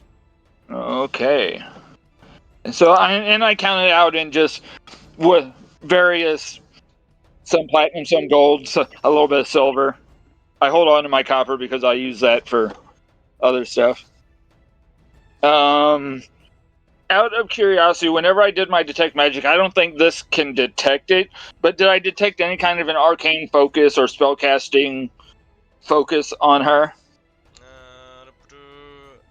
No, I 'cause don't the think only, it can like, there's detect those only, unless. I don't think it can, but the only Uh, 4 actual magic items okay. in the room are those 3 scrolls and the Okay. compass.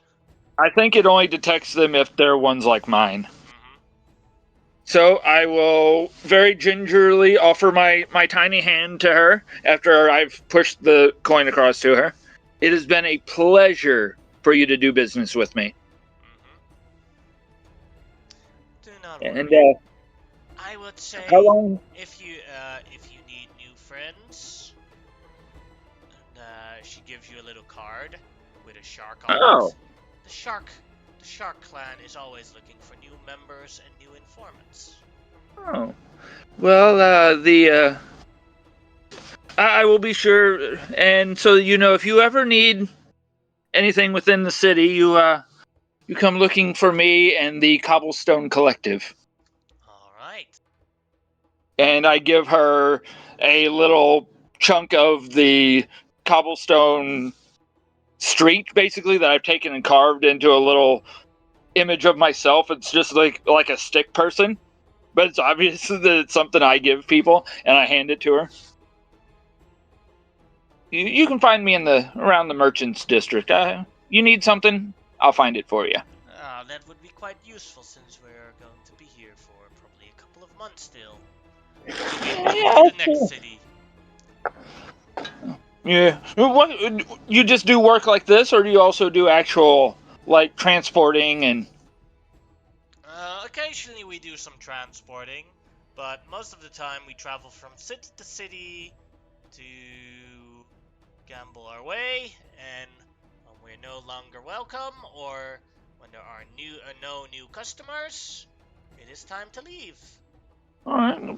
Tell you what, I'll also let you know if I hear anything amiss come up about you on my streets. But there's also supposedly an expedition coming up. You've probably already heard about it. Mm-hmm. We're I we're don't. we're eager to follow because expeditions mean lots of money to spend for all the new That's colonists. what I was. That's what I was going to suggest. And it looks like you can travel comfortably. Mm-hmm. Well, Someone knocks on I the don't, door. I think that's my white grapes. If and you I don't want to. I don't want to keep you any further. And I actually, the bowl of red grapes, I've picked it up and I've been snacking on them. Oh, as the yep. guy comes back, as he opens the door, may I pass again, sir? Absolutely. I have your 2 white grapes, ma'am. Here you Those aren't go. white, those are green. Yes, she And then I said. hurry up I the think the steps. person that named them wasn't the smartest person. Exactly. And then I hurry up the steps. I'm going to regain my composure, and I'm kind of swinging the compass. I put it on like my watch chain. I'm just kind of swinging it as I walk up the steps.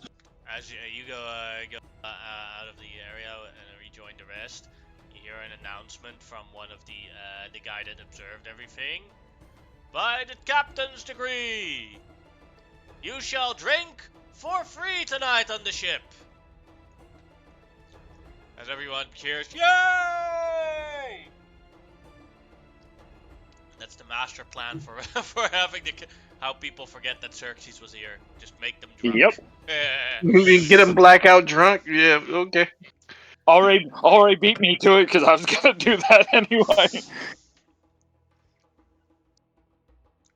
Yeah, but if you're the one announcing it, that'd be a hard way to erase their memories of your. No, I was just going to walk over and give the whoever was serving the drinks money and then Ah, leave. But either way, I'll leave the others to do what they were doing during the probably what half hour I was down there. if they want to do anything on the deck. Does anyone want to play a game? No, I'm alright. The only thing Grimlock would have done is jump overboard and start swimming around for a bit. He enjoys the water and he's rarely had a chance being in the desert so often. So he's just paddling about like pretty proficiently. Like you see his big strong tail basically like wafting through the water as he basically like How shoots clean around. is the water here? Well, there are worse places to swim. but it is a busy dock. Docks. So, out of a scale from 1 to 10, I'd give it a 4. Grimlock's good. He just keeps going. Satir would definitely watch at the edge of the boat, sitting down, wiggling her legs overboard, grasping onto the wood, watching you play around into the water. Out of curiosity, DM, actually, could I make a check to see if I could find any, like, clams or anything at the bottom, like, swim down? And, like, I know it's on the dock, so it may not be many sea creatures around here, but if there's any, he would try to catch some. You could. Even if like a crab or something like that, he'll... Yeah, crabs are yeah. there. You can make me a survival check to try and grab a crab. Okay.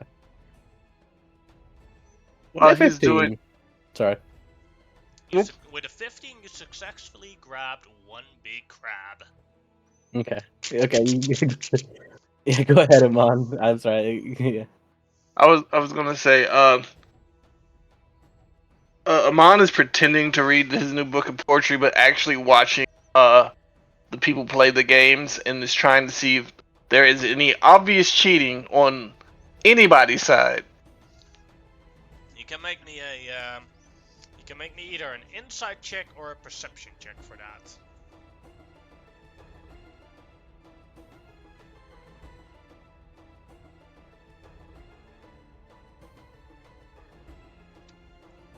Alright. You do see someone cheating. One person. This guy here is cheating at the poker table. As he has like this hidden cards in his sleeve.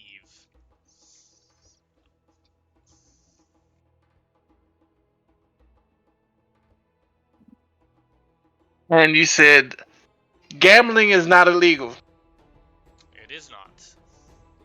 but cheating is. So Amon will go over to this person. It's like, would you like to see a magic trick? I'm good. No, it's a very great magic trick, and I will grab his arm and shake it. The cards out. Look what's up your sleeve.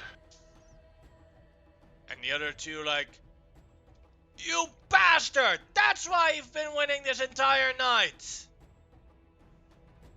You couldn't take the losses. I'm sorry. My wife got so angry about it, I just needed a win night. That is not something you accept. You dishonored yourself. We should punish you. One of the guards. You know what the best punishment is? You know what the best punishment is? A man like this, don't let him back on the ship. And I just went Jamaican for some reason. Do not let him back on the ship. And of course, yeah, we have to confiscate, as one of the guard comes in, all his winnings for the day. No, that's the remaining of my life savings. Should have thought Okay, of now that I'm still before you bad. cheated. As he like the guard like splits it up, he gives 1/3 or 2/3 split it in half to the two people that have been losing to him, and 1/3 he gives to you, Aman Hotep, as thanks for ousting this cheater. That is, let's check. 117 silver pieces.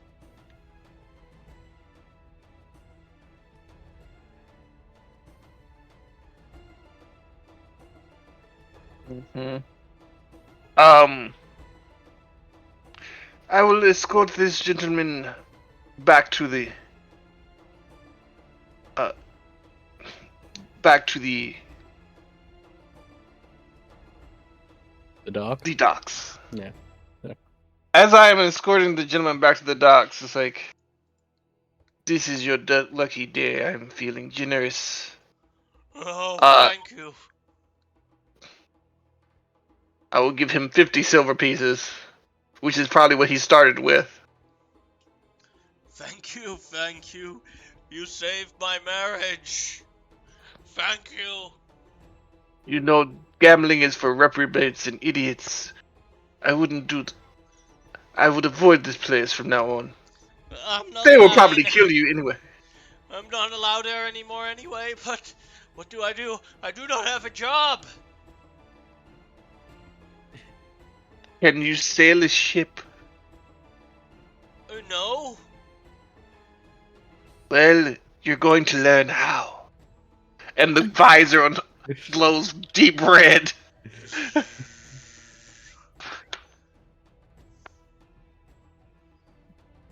So another person to add as basic ship. Sailor. Yeah, basic sailor. A very bad basic sailor. Give me a sec to But prepare. they always need deck swaps. And camera boys.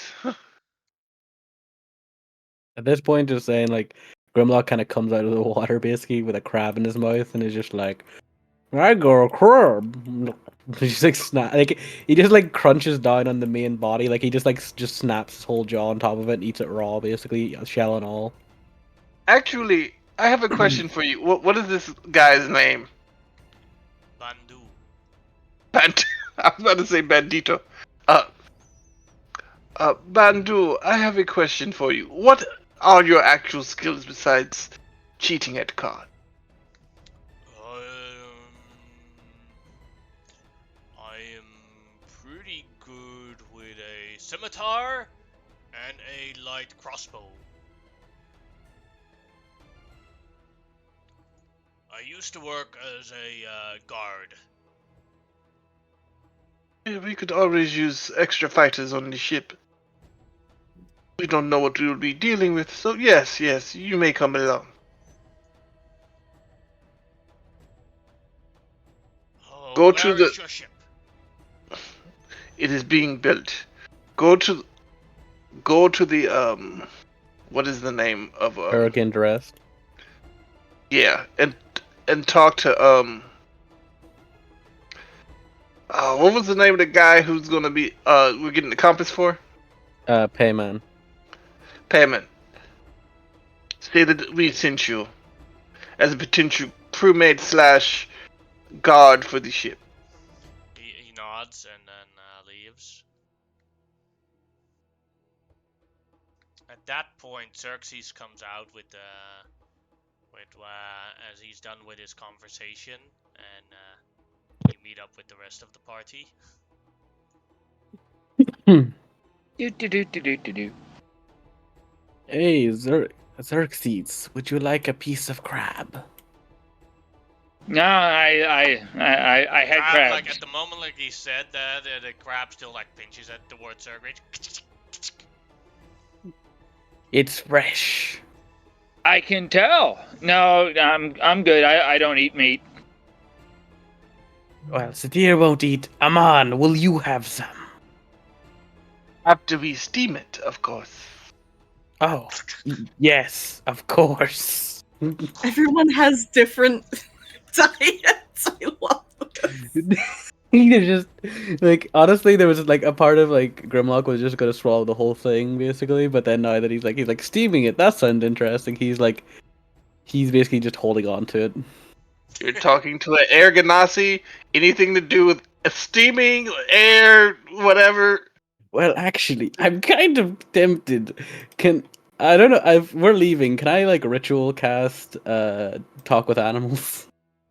Oh my god.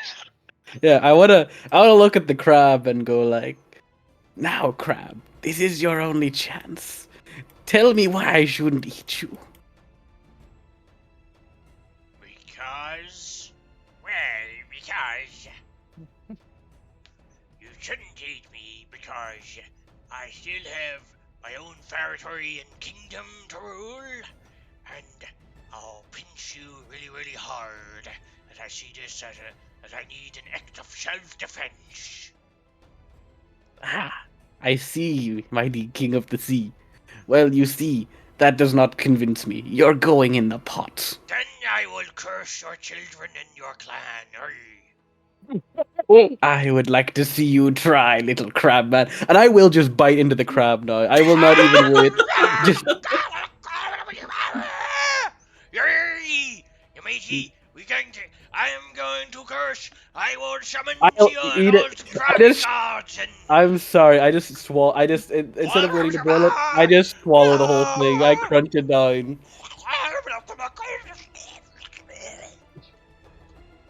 I was going to cast Speak with Animals, so I think I got the tail end of that.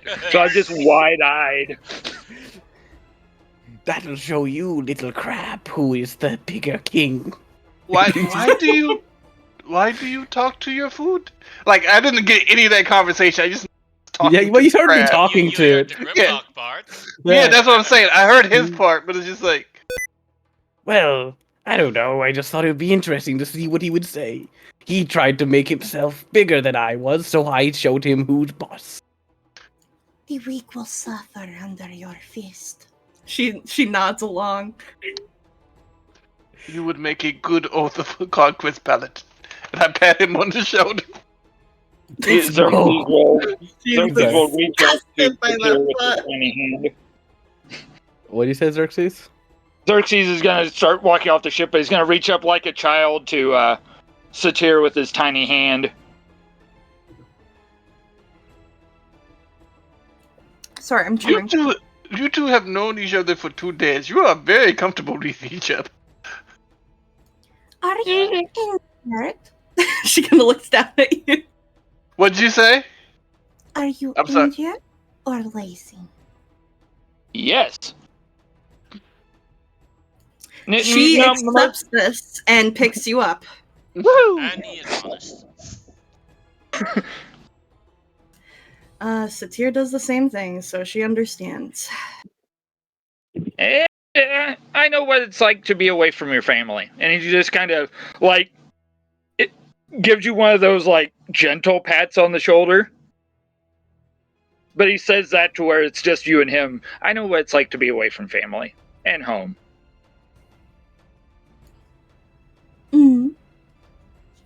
Why do you think I'm so far away from family and home? Somebody kicked your poodle. What? What is Okay. this poodle? Weird, fluffy dog that's overly aggressive. A hyena? Kinda, but upper class.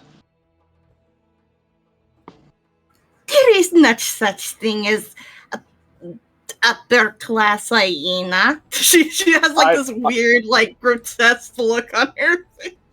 I will minor illusion. I mean, a tiny poodle in my hand. To you, it's gonna look small, but this thing comes up to my waist, and it's actually like not even a full-size poodle. Actual poodles are huge. Yeah, that's She's what I gonna said. Look towards Grimlock and Amohotep for confirmation that this creature exists. It exists. They are terrifying. Grimlock Nothing that shrugs. fluffy should be that. Nothing that fluffy should be that big. Grimlock just kind of shrugs. He doesn't know what a poodle is. But let's go. I'll explain everything later. I believe Omarosa had a poodle. I do have What a has- question for you guys. This seems like something we should get out of the way, just so it doesn't become an issue later. How do you feel about being consumed after death? I'm against it. Okay, one against. Have all attempts to save my life been made? Well, that wasn't the question, but I will note that down. I mean, if you've attempted to save my life, done all you can, make me tasty. Okay. If I am unable to be revived, I would like to be eaten by the one that slayed me. Okay. I will only accept being eaten if we are stranded someplace and there's and you are the only one left alive, and there is no other recourse. Okay, just making sure. Just We- making sure. I see him like noting this down in his book. The fact that you are noting this down is terrifying. There is possibility that if the person who killed me dies because I killed them, or I would be dead, no one to eat me. Anyone could eat me after that. No, I think he did. meant And he if you says that with died. sorry. I think he meant like if you died and he could not resuscitate you, not that he killed you. Or are you talking about killing us first and eating us? Because then No. we would have to revisit our relationship. No. It was the way Satir got the right of it. Yes, I would only eat you in the case that there was nothing left to give you back life and all that. Could you keep my teeth with you? I would like that. That is only right. Why would I not? That seems What? like an odd specification on this question, honestly. But I will only. But I am just curious, and like to be fair, when Satir said yes if there was no other option, and when Xerxes said, he looked. There was a little bit of feral excitement in his look for a second there. In the prospect, but quickly masked as best he can. Though again, he's not very good at it. But you do see it, that glimmer, and he goes like, "That's good to know." I will, and when Xerxes specifically said about like making him tasty, he's like, "I will look up recipes." No, no, no, no. Yes. I would suggest against looking up recipes. It might. It would probably be a little gauche. It'll be fine. Let's go. Where would How you do like you- to go? Back to the tavern? Satir will start telling you recipes as we're continuing on. Recipes. How to serve Best, man. It's a best way. cookbook. Best way to cook an elf. How to serve elf. It's a cookbook. I guess we'll go back here for now because unless do we Well, want we to try could to do the other stop by ones? we could stop by the wood place. We still have time. He was The on- place is outside of the city. Yeah, it's outside the city is the only thing. Oh, So it's not like a bad place to go. It just would maybe take a bit of time to get to him back. Hmm. What time would it now be then? Now it would be about, I would say, with everything and the walking, about 7 o'clock in the evening. By the time we get out there, there's a good chance that it may be closed for the day, as I don't believe a wood place would be open so late. So we might as well head in for the night. Yep. But I am Might as well call it a curious. night. Xerxes, did you get the item? I did. No, I'm not going to give it straight away to him because I'm curious about what it does and I want to know and I paid for it. I understand whole- all of those facts, but the point was to get give him it to him. involved, to give it to him. And he will be involved. You guys have a while before you leave. I just want to make sure I'm not putting something dangerous in the hands of somebody that my friend could be going with. I do As not long think. as... Oops, sorry. Go ahead. I believe it is a compass, and I do not think it is dangerous. Is this more of just a general curiosity thing, or do you actually Hard believe say. that? Things are not always what they seem to appear to be. That Exactly. compass can come to life and jump off your body while you sleep. Or it may be cursed. That when you waken, you age each day. Yeah, Or that you 36 never hours ago, find he was just a cat. I would eat the compass if it tried to kill me. You are all very strange. Let us go. But I will see you all tomorrow. Okay. All split up You- towards your resting places. Though before Xerxes, goes off, Grimlock would try to like grab hold of him for a second. If that's all right. Sure. Yeah, when you grab him, he's definitely not very strong, but he kind of braces himself instinctively. But the ironic thing, they're probably the same strength, but either way, he looks at you and goes like, "I understand your curiosity about the item, but I did promise the man his compass back, so I would prefer you did return it and did not keep it, as it would seem dishonorable on my agreement with him to go retrieve it." I understand. I just want to get my money's worth out of it. That is fair, but do understand that this is not a matter just for yourself to pertain to. And he leaves it at that. Like, he's not like trying to be overly threatening. He's just making sure he understands his perspective, and will Oh, yeah. leave. He leaves it at that, and then he'll go to his bed for now, or whatever else he's doing. I don't know. Satir will become cat, panther thing, and follow Xerxes because she doesn't like to sleep on the ground as herself. I can imagine that. Alright. When they get back to the little hovel, he goes, wait, cover your... Ha! Look somewhere else.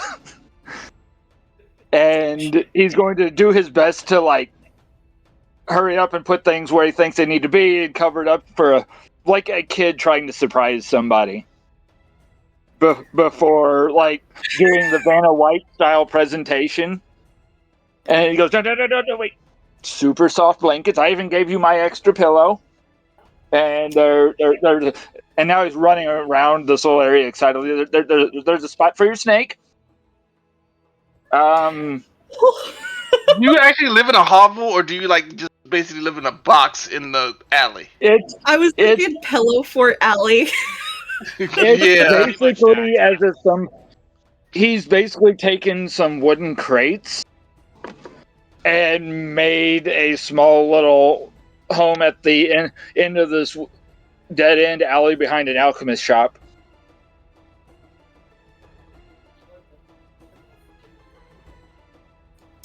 She will knead at the blankets, this clear open space, before aligning her body against you from the tip of her nose to the end of her tail, and it whacks you in the face for a moment at the end as it curls around you, before she outstretches and curls her body around. The snake does not go onto the perch, but does coil around her, and you can see the warm, like, coils burst with energy as it stretches around like a makeshift blanket. And she closes her eyes slowly and opens them towards you and thanks. If you come hither closer, she'll paw at your arm. You're probably very, very light weighted, so it might get you to your knees for a moment before she licks your face and releases you. Oh yeah, the beds are like right next to each other because we're talking like maybe a 4 foot across box. Like, it's not very big at all. And he kind of does the cat thing as well, where he walks in a circle for a little bit and then just flops. And takes his extra coat he has and pulls it over himself.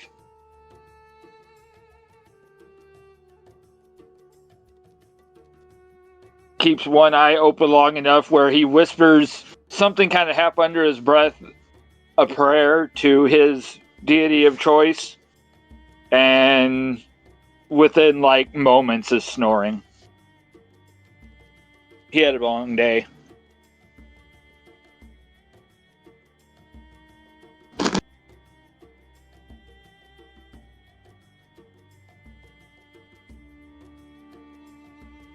Alright. As the day passes by, you all gain a successful long rest, and I'm gonna roll a dice. That is a 4. Satir, I am going to ask you, out of character, would you like to open an event called the Dark Investigation. Ooh, that sounds fun. Better name the Blood Investigation. Ooh. You know what? Yellow. Going for it. Alright. After a successful long rest of Xerxes and Satyr, suddenly you hear in the early morning you hear a whoosh, whoosh, and there's a large wind strike that wakes you up. Some of the parts of the boxes fall over from the sheer force of the wind. As it wakes Xerxes and Satyr both up, you see that a large red dragon is flying above the city. You see lots of people in the lower city panicked by it. As the dragon lands on top of a building. I rolled something secret to you, GM, so that you know what I have for the day. Yes. As you see a large group of armored. You're not sure if it's men or something. Humanoid creatures get off the landed dragon. And you see, from afar, you can see, Xerxes can see that there are two identical-looking elves on top of the dragon. Who both, one of them is currently casting a spell, and if you look around you, you hear suddenly a telepathic voice in your head. It sounds like a bit of an announcement. Have no fear, citizens of Umbarak. A crime has been committed. The Assassin's Guild has taken a target on the Imperium's embassy. Now all innocent citizens shall have no fear of the repercussions. But for the next couple of days, we shall be looking for members of this Assassin's Guild. Being uncooperative will be punished by death and worse means.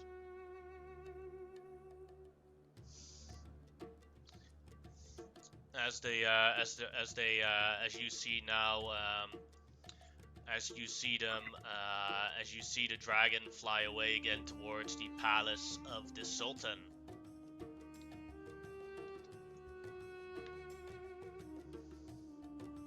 Holy shit. Holy shit. Sorry, I'm still comprehending this out of character. Out of character. The crab was right. Then no, it was fine. Hey, the blame's been Crab laid at the cursed right us. feet. Let's just put it that way.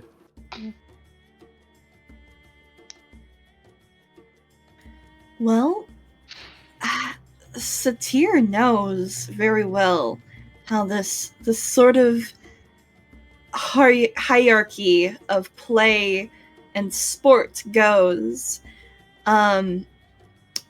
And she knows they will not do anything until the sun is high and kissing the skin of everyone in the morn. That way they could harass and gather as much information as possible. So she will close her eyes. You know, we'll deal with this when everyone's awake.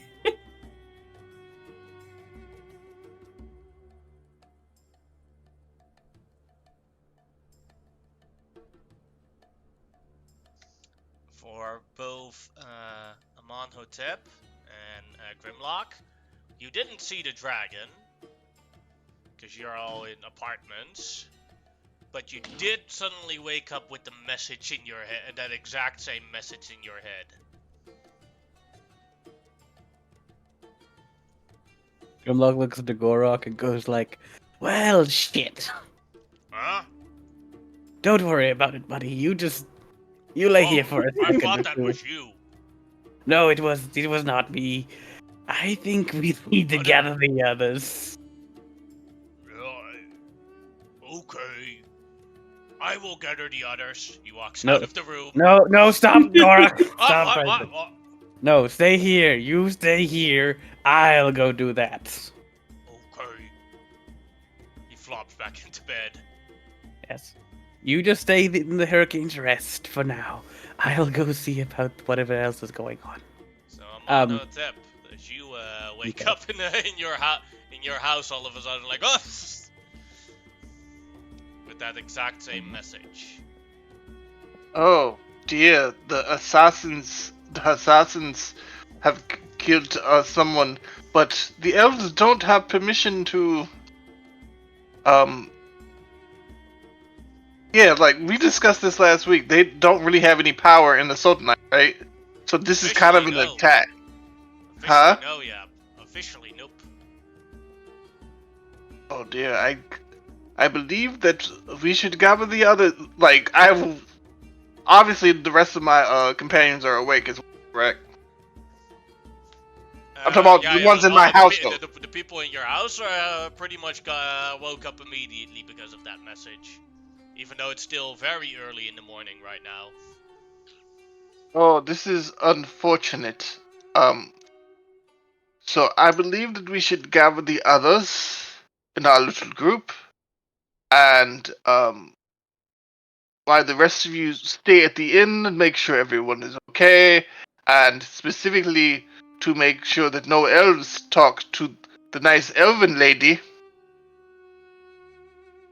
And I'm looking at Omarosa and what is her name? Tekbes and Kissa. Well, no, Kissa wouldn't know about anything that happened, but Tekbes and Omarosa do. Mm-hmm. Like, I'm looking at Omarosa and Tekbes like, yes, I think all of you should make sure that she stays safe, sound, and away from the elves' possible cost. Understood. They And nod. I believe once we have gathered the rest of the others, we should definitely go to the Sultan's castle and see if there's anything we can do to assist. And find out if any information has been gathered thus far. Does that seem like a reasonable course of action to everyone? They nod. Good. Alright, all of us to the inn.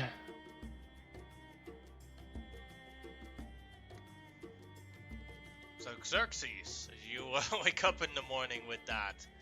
Is there any way you want to handle that information? Or do you just go on your rounds?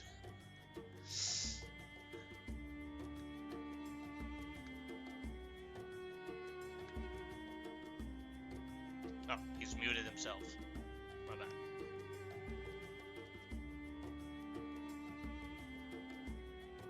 Yeah, I'm here. I'm just not feeling the best. I will fix my house back to how I think it's not going to fall over, maybe. And I'm going to go about my morning thing, but this time I'm making a few extra stops and putting feelers out. Any information, bring it to me. It seems that this time, because of the dragon, people were scared and they decided not to open shops today. A lot of times. Okay. So it's like a lot quicker, like when you arrive at your normal, like, oh, there's no one here. Oh, there's no one here.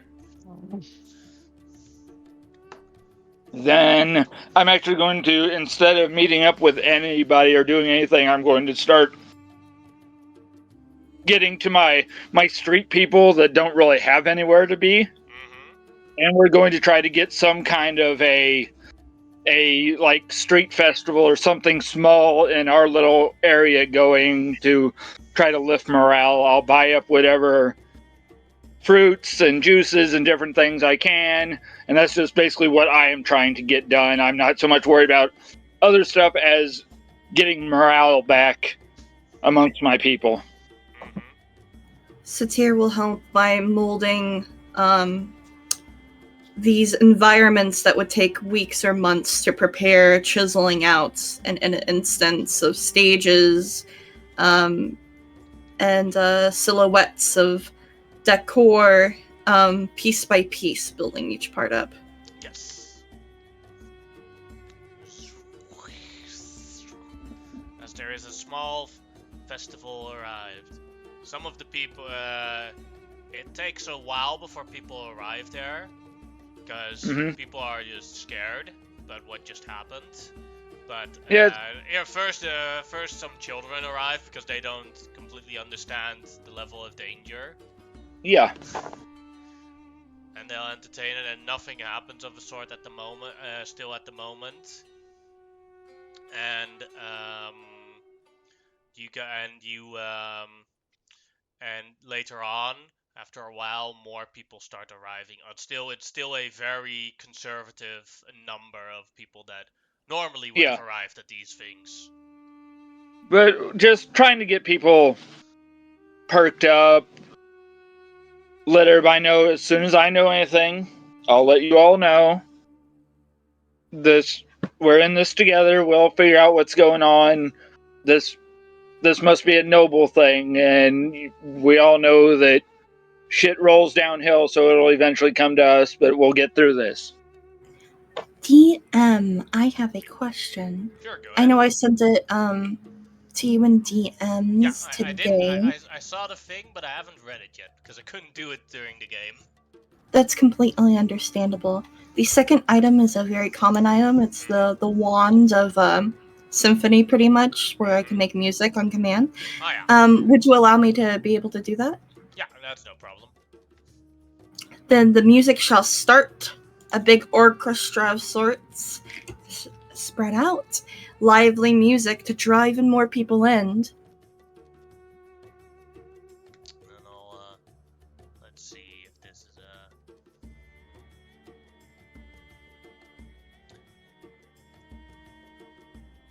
Let's see if this one is better. I forgot what the actual one. Nah, this one isn't better. This one might be better.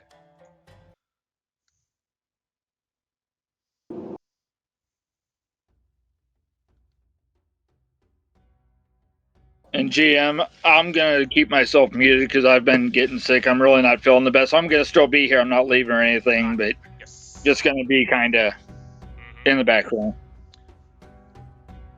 As the music changes, the vibe changes a little bit, people's become quite a bit happier. Or at least a lot less scared. Anything else you would like to do, Satir? No, that is all I shall do to put on a show. Hey! Wow!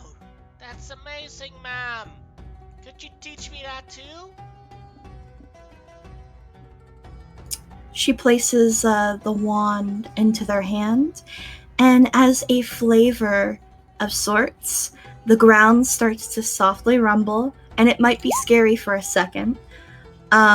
But a figure of a panther will appear upon the ground, and it will begin to be animated and move with each step as pillars burst from the ground as the panther shifts from each pillar, going up each time. I wave the wand within the child's hand back and forth as the music intensifies, as the show-like production performs for everyone to see. Dramatic flair. The kid starts dancing with it too. It's super excited. This is amazing, ma'am. I want to be a musician when I grow up.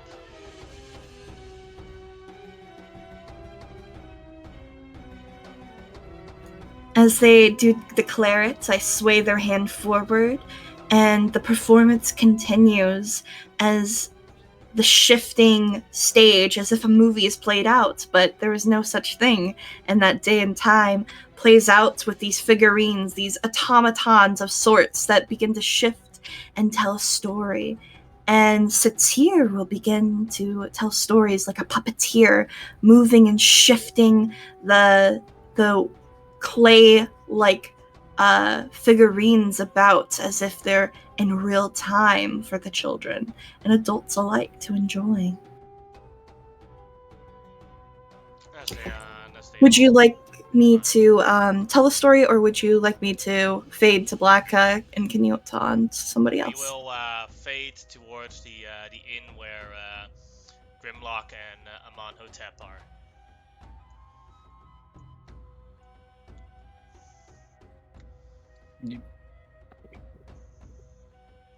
So Grimlock, Amonhotep just arrives as you go downstairs. Hey, man. Nice to see you, buddy.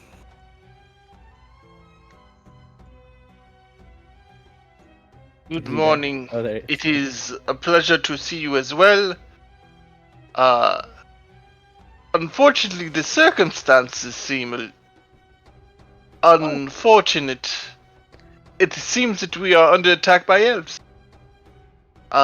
My suggestion is we go to the Sultan's castle and await further orders to see if there's anything we can do to help, or if the Sultan would like us to do anything in these trying times. Also, I was going to leave my associates here with what is the name of that elf?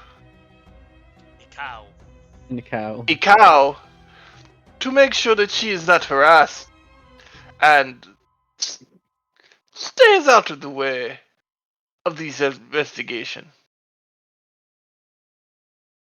That is fair. But yes, I think we should probably go see what's going on at the palace. I would say interrogation, not investigation. Because he basically said we got questions. This interrogation. Yes. Well, we should make sure of that, because we don't... You know, they're going after those damn assassins. Dirty, dirty assassins. Yes. But we need someone...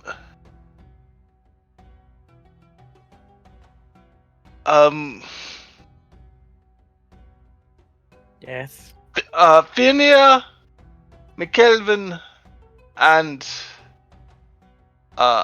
Hadi. Wait. No. What is the name of the other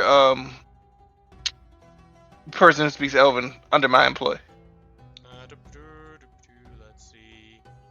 I was on a different map. So Elmirson? Elsamir. Elsamir, sorry. Yeah. I don't think McGelvin should talk to these guys. Oh no, absolutely not. That is why he's coming with. No. So McGelvin's coming along. McGelvin, Fernier, and Delsamir are coming with us because we're going to need translators. What? Where do we need translators? We've got Satia. She can speak Elvish. We don't know where Satia is at the moment, I know, she she won't be with us at all moments. Well, yes, but McGelvin, no, he's not coming. Like, that flat out telling you he should not be allowed near anybody else. I agree with you, but let me ask you something. These people come in here asking McGelvin questions.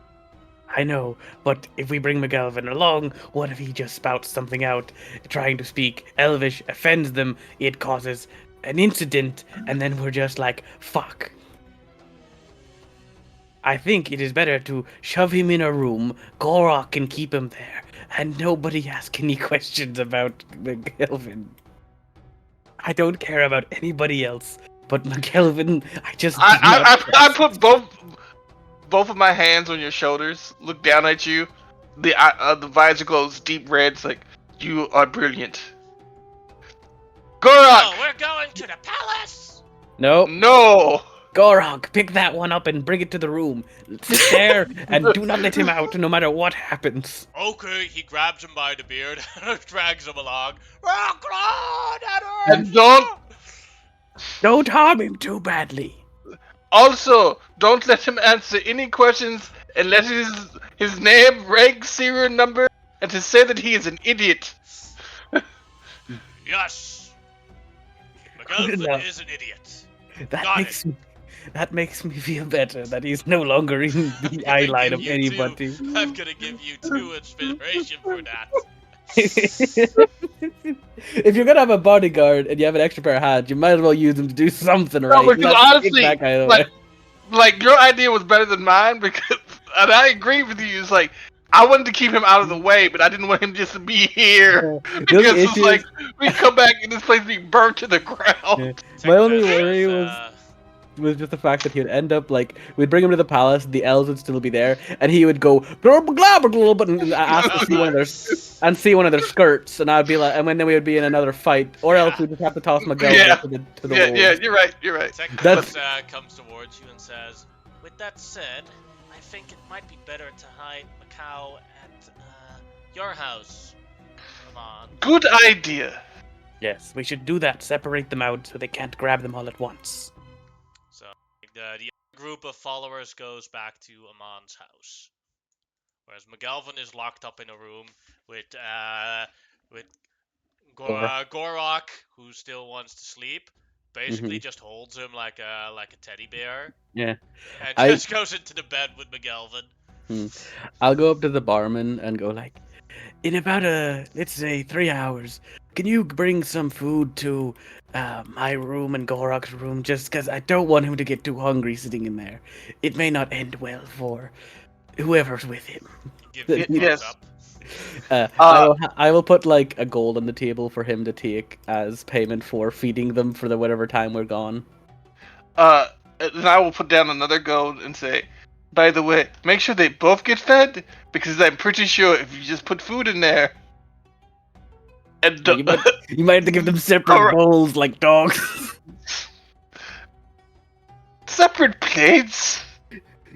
Just The give Kelvin Gorok, is- give Gorok a bowl. He does not do well with plates.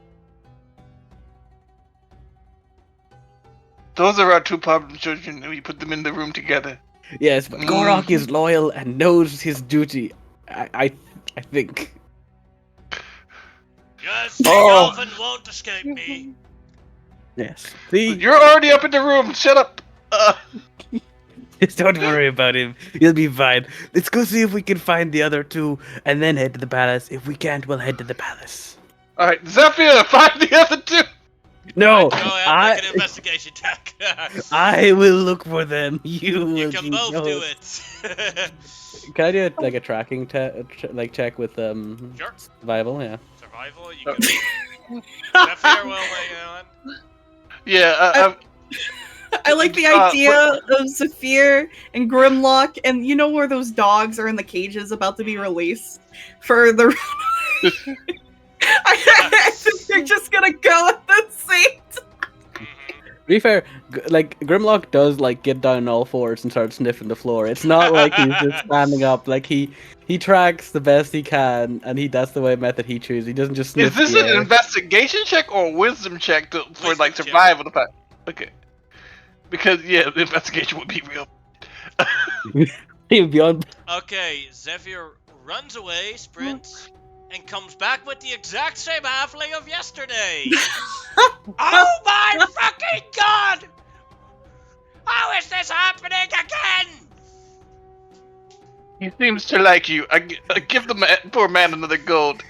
Oh, But this the is good. degrading. It's not worth the gold, but I'll take it anyway. You have made more in 2 days than most people make in a year. you need to stop sending the horse. My friend, they're this Very way. smart Luckily- horse. Luckily, I am going to get out of here as soon as possible, as soon as that fleet is done. Oh, we're on the fleet too. No, Ahoy, And I This is- already sold my house, and I have a delivery in a couple of months. Oh. I'm just saying, this is very much our cabbage guy. Yes, it is.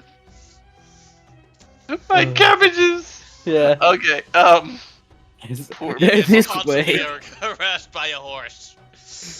By, I'm sorry, I had to do that. Yeah, I know. It's fine. It's just. I was kind of hoping you did it and it failed. was like, I want this. Grimlock's just like, it's this way. We just have to follow the massive crowd going towards the festival over that way. Wait. Yeah. So, let me get this straight. They started a festival? I don't know. I'm just a lizard guy. They're Oh over no, yeah, there. it's like they're at a festival. Who would start a festival in the middle of an invasion? Let's go see what's going on. As you do approach the festival, Satir will ritually cast Skywrite. Ooh. These say it's in Sylvan, With so a only big pointed arrow at the festival itself, along with the words "New Pillars Festival come soon." Is now just like a bunch of like clickbait, like arrow things and all sorts of things. It's written in cursive. There's emo joys. A lot of happy faces, smiley faces, everything. Let's see if I can use this map for that as you arrive there. I have to put something on the emblem.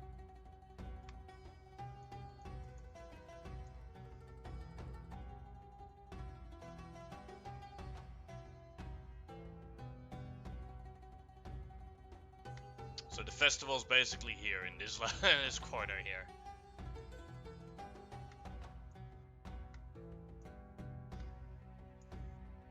And Elsamir and Fernir were with you, right, Amon? Yes.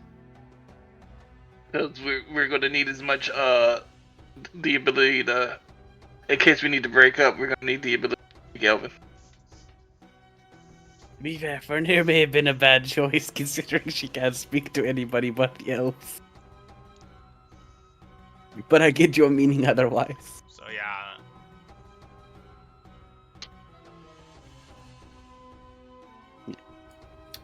As you all come forward, you see all the walls that align the alleyway are come to life with different movements, as if they're breathing, of different showmanships, as if the Egyptian temples of all their pictures moving about as Satir tells magical stories of the Feywild and different sorts of things.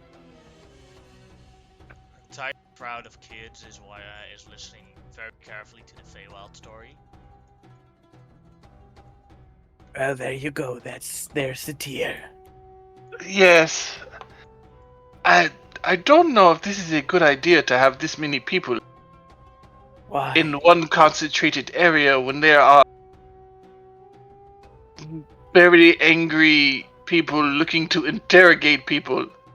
And now you've concentrated a bunch of people in one area to interrogate. I think that's a very risky prospect to take a whole big area in a city that is not yours under diplomatic, shenanigans. It probably would be unlikely that they would be willing to do such a thing. They already did it. No, they did something that was showy, but not intrusive in the way that it would hurt their relations totally. To show of force. Simple. I still think we should probably go to the Sultan's palace. Yeah, that's fine. That's not the part I'm talking about. Let's just go see what Satir and Xerxes are up to, and we can see what's going on. And I will walk towards Satir. And once we did so, the false Hydra fell down, and everyone's memories started to rush into their brain once again. Yeah, they clap. They clap weird. I don't like it. Sounds like they're clicking their tongues. I don't like the way they clap. Satir, Out of can you get character, away there are from the some weird clapping children. out of character. Some cultures do weird things for clapping. Like some people click. Oh, Some I people like. Oh, I understand. I still just don't. It's hard. Yo, to no, make- it is it's, creepy. It's hard to press the push to talk button and also do an actual clap. Yeah, The sound of one hand clapping. It's entirely Yeah. fine. I could have done It's- this. It's just, it was just way too wet for clapping. That's what made me a bit disturbed by it. But It that's was neither here moist. nor there. Moist. Voice clapping, not my favorite clapping. Sorry again. I look at Sadir and go like, Sadir, would you come here for a second and get away from the weird moist children? They all have glasses of lemonade. Yeah, there's like, come here. Me and Yvonne want to talk to you in sexes for a minute. And in that moment, the magic slowly starts to disperse as she stops moving her wand. And everything falls flat. The walls shift into normal textures, plain as can be, and the music slowly fades out as she appears towards Grimlock and waves towards everyone.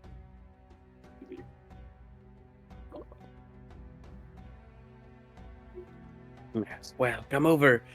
Let's find a small area we could talk in, slightly secluded from all these people. So can we find somewhere that's like just slightly out of the way? You know, not like a bunch of people there, like an Oh, yeah, alleyway the or other some side, kind. there's nobody. Okay, well, go to that alleyway then. I'll move my token.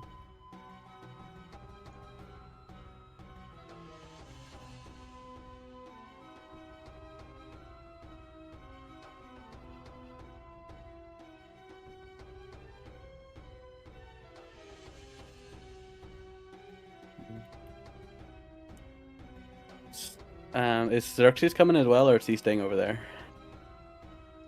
There you go. Grimlock's like, well, I assume both of you heard the announcement from our less than happy elves friends. That is very true. Before the day's kiss, where I was to caress my fur, instantly within the darkness they emerged with a fiery beast. With fiery beast? A dragon of red tone. Oh, that's not Well- good. That's not well, good at all. I wish I had known that there was a dragon. Omarosa knows Draconic. I would have brought her along just in case. Oh well. Oh, by the way, Omarosa and my other servants are hosting a guest at my place.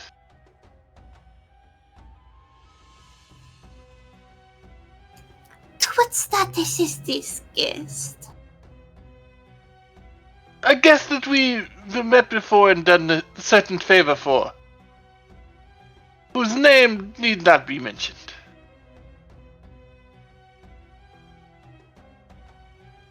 Yes. And we were thinking about seeing what was going on by maybe seeing the Sultan about what was happening and why it's happening and all that. Yes, and seeing if we can assist with anything. And staying off the streets as to not provoke attention from possible interrogation. Don't say that aloud. There's like 3 Space Marines walking this way.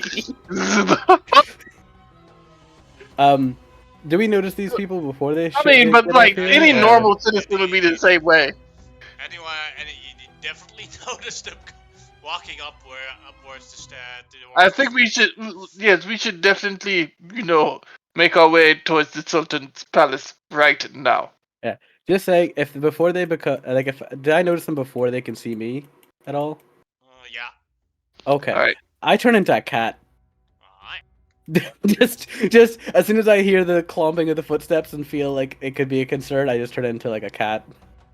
The giant, heavily armored Air Ganassi probably Literally is bloody going to- angels. is probably the closest thing to a.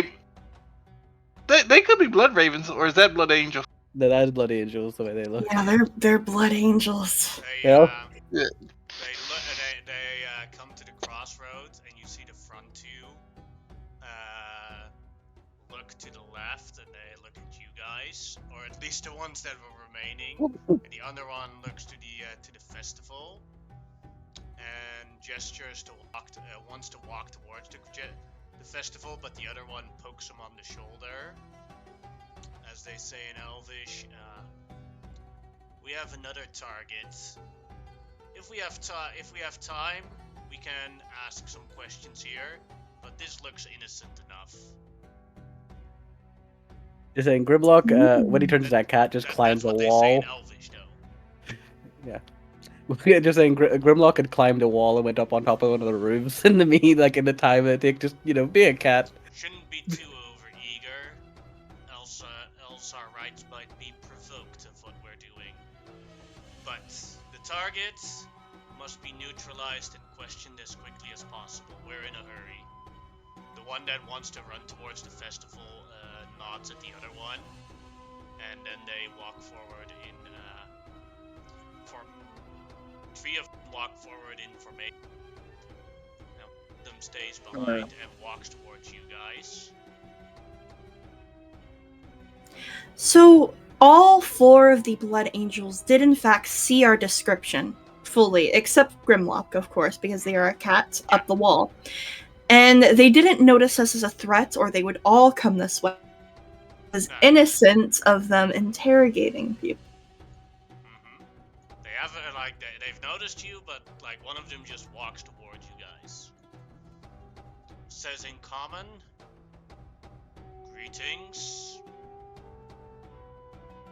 Greetings, I am Amonhotep, one of the Her thumb and her pointer finger together, mushing it back and forth, trying to call for a cat that is on climbing the rooftops. Are you gesturing for Grimlock to come back to you? Sorry, it took 1 second to win. Is that what you're doing? Alice?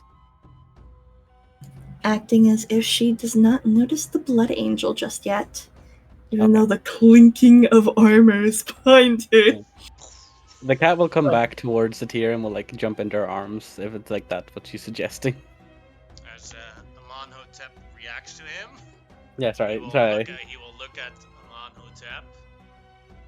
How can I assist you? I am a paladin of the Oath of Conquest for the Sultan. This seems rather invasive. We have permission. Now, here we are looking for Assassin Guild members. Have you recently seen anything suspicious? Actually, yes. 2 days ago, we had a mission to find someone's brother, and we found that he had been taken off the streets, drugged with assassin drugs. Sorry, my brain has gone plurp. Dosed with assassin narcotics, and was sent to kill a very important personage of the city named Prince Tariq. Sheikh Tariq. Sheikh Tariq. He is a prince of a man, though. I heard he was very handsome.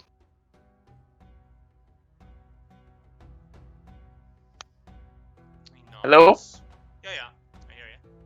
That is what I know of these assassins, and who has given you permission? We are actually on our way to the Sultan to find out exactly what he wants us to do about the situation. I have permission of His Royal Imperial Highness Prince Sinstar Bloodborne and His Royal Imperial Highness Vortex. Bloodborne. That is interesting. That does not give you permission to interrogate people in the city. That would seem rather close to an invasion or breach of our current diplomatic treaties. Unless you, of course, got permission from the Sultan first. And I'm just as big as this dude, in thicker armor. This dude is 10 feet tall. Oh, no, he's actually okay. That's why I thought they're bigger tokens. You gotta remember they're the See? large token boys. Okay. As he looks down towards you, he says, you see him think for a moment. He says, "Not worth Hi. it for now." As he walks away from you. He says Thank what? you for I'm sorry. Not worth it for now. Mm-hmm. As he walks away from you. I just GM, Mm-hmm. once they get kind of away, just enough where I can be around this corner, may I do something, please? Sure. So where they can no longer see me, but still within range, I'm going to cast Detect Thoughts. Alright. That's then Yeah. do you want to try and do invasive thoughts or No, I just want their surface thoughts. alright. In that case you do Because have to make a maybe stealth they check. have an eye. And I'm, huh? You do have to make a stealth check. Oh, I had stayed around here to wait for them to leave was the idea, Mm-hmm. and then I would cast. They have a very high perception, so they could still notice you. Oh, then I. And, if you don't, and you still, and detect thought does have a range, right? Yeah, that's what. I can cast it and then move within range of them because it just stays up. Mm-hmm. Then, if I feel they would have noticed me with my passive perception, then I wouldn't have done it. Mm-hmm. It's not worth There is a getting chance that caught. they would have noticed. Okay. But on that note, I am actually gonna be having to step away because I'm gonna have to go to the hospital. Alright. Oh, sorry, man. Good luck. And good luck with that. Hope you recover soon. For role-playing purposes, Xerxes will stay at his festival. Yeah, he'll stay here and And keep an basically eye on manage things. that for now. All right, sounds good. Good man. Sorry, do you want to go ahead first? Tia, is there any way we can follow them without them, or have them followed without them noticing us? Meow. She will point up towards Grimlock with a smile on her face. Druids, this is my life now. There is something that I wish to tell you. She smiles greedily as she swirls her hand around and leans forward, playfully. They have a specific target in mind, but none of us are that target. They had a good look at us, you see. But we were not the one they were after. You hear in your head Grimlock go like, because you can obviously hear this, and this is why I took this feat so I could actually fucking turn into an animal and not have to bullshit around with the whole thing. You hear, but I'll do it to both of you, basically like having a conversation essentially, but you know it's pretty quick. Basically goes to Tyr. That is interesting. Do you guys want me to follow them to see who they're after, or would you prefer to leave it be? Follow them, please. Okay, I will stay on the roofs as I follow. I will meet back with you later. And he will proceed, still in cat form, climb up, because he has pretty fast speed and stuff like this, and stay pretty much out of sight as he keeps on them from the rooftops with his cat form. I would like to boop your snoot, and a bit of, quote, pixie dust like orbs emit around you for guidance. Okay. Alright.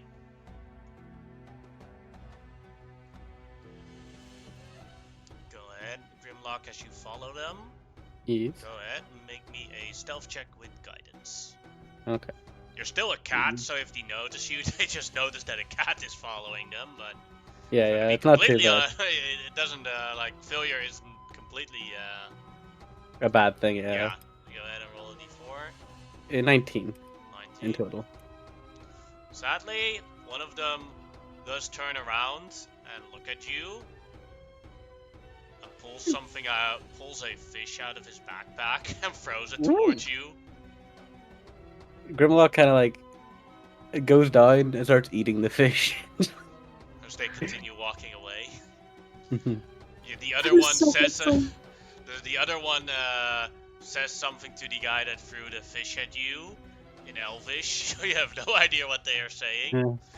And like bumps at the other one, and they one of them laughs at it, and then they walk away. Yeah. He basically eats the fish and then continues to follow them, but in like a kind of in this like in a sense more like an obvious way, as in like it looks like a stray cat that's been fed and now is following the people that fed it for the time being, but from a distance. You know, that kind of like stray cat not coming close but watching, and you can kind of always see him out of the corner of your eyes, but again he's not within real danger range of them. If you know what I mean. I have had that happen. Mm-hmm. Oh yeah, same. So I'm just trying to, like, it's basically just doing like that natural behavior that kind of like gives me a good reason to follow them now that they've noticed me. And we'll continue to follow them to wherever their destination is, unless unless something else like badly happens, obviously. I'll first switch scenes as the other group is going towards the palace, correct?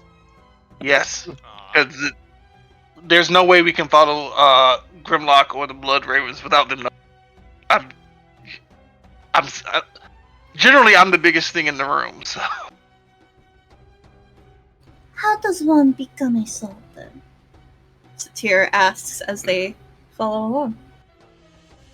Well, in this land, one becomes a sultan generally by royal birth, but it is quite interesting because the new sultan is always picked among the sons, and sometimes the daughters, by the current sultan, or sultana.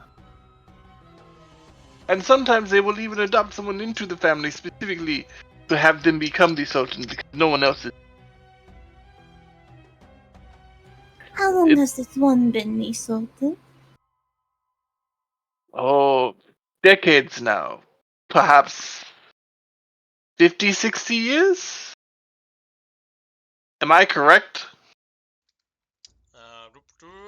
the current sultan has been the sultan for 80 years. He became sultan when he was 12 years old. 80 years! I am sorry, my memory is full. 80 years. He has been sultan for 12, since he was 12 years old. He must have He been is very, Palpatine. he is a very wise man. We should go speak to him and see what we can do for him. Do you not have a gift for your superior? The gift will be, this time will be our presents. Unfortunately, we won't have a lot of time to go get gifts, and nothing is open. I think he will understand. I do not want to be with a sultan for eternity. That is a grand gift. Our limited presents. As in, our gift will be to help him if it needs. Such a fake thing could get you in trouble one day. And she starts crafting with mold earth a sort of gift, gathering different stones of sorts. And when she does enter into the palace, she will carve a statue of the Sultanate themselves, color it in sorts. It will be literally an anime figurine of them. Yeah, you will first be outside of the sultan's palace. As you pass the side part where the waterworks around the palace is, you see a large red dragon bathing in the water canal.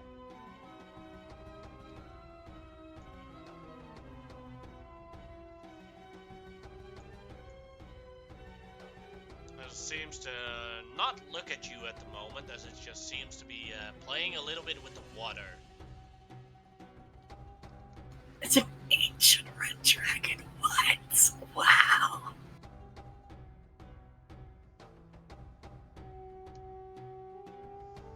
As it starts twirling around,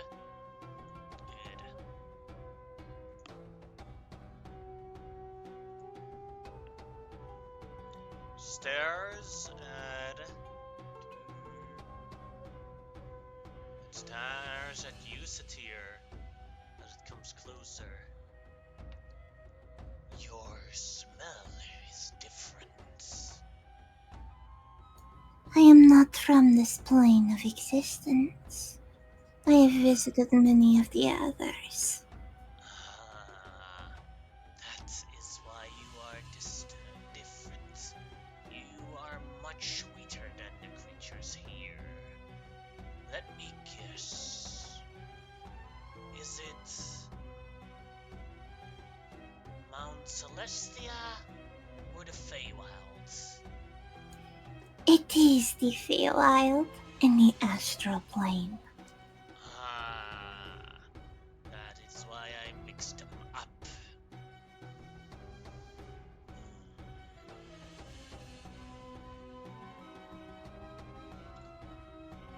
What is your business here? In this place that I have come to, I am here with allies. This one here, of great high ranking, that has connections to the High Sultan, king and ruler of this plane. They wish to discuss with them certain things that I am unaware of.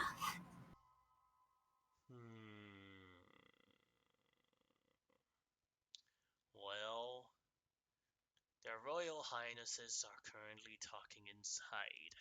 You would probably have to stay in line. Mighty being, such as yourself, what may I call you? I am Farfana. Farfana. I am Satir, sister to the Feywild. No. Once was a sister, but a daughter of it now. Sister to the material plane, and cousin to the astral. You also smell, I am curious. You smell incomplete, as if something is missing. The pieces are taken from this painting and vessel. Gone and lost, stolen. You see, I seek them. That is the worst crime I could imagine. Stealing one's completeness. She drifts her fingers upwards towards them and uses her fingers to sway side to side. As one is incomplete, imagine your wings stripping from you, not to return to your land, great one. I should scour the entire world to make them punish. Everything should be punished.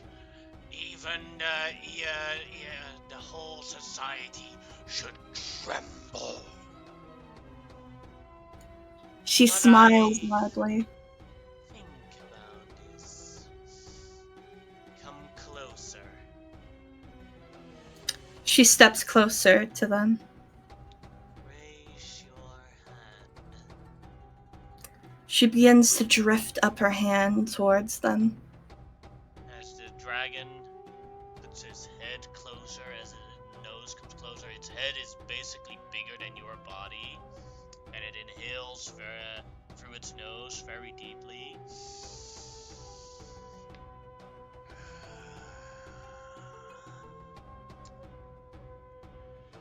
It goes into a short trance as you see its eyes moving. I would like to see the chaos you invoke. 2 of your missing parts are in the long sea, taken by sharks. The other part is in an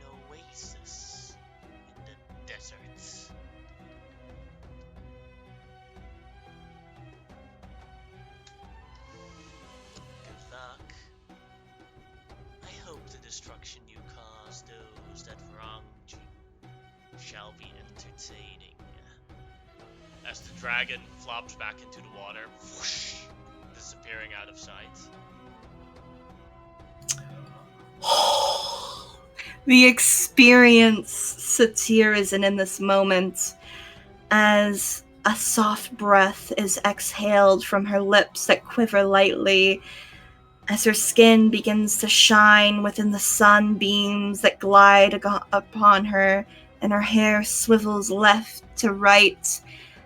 In a soft dance, she raises her hands up to the sunbeams that kiss her skin, and downwards as if in a ballet. She feels happiness.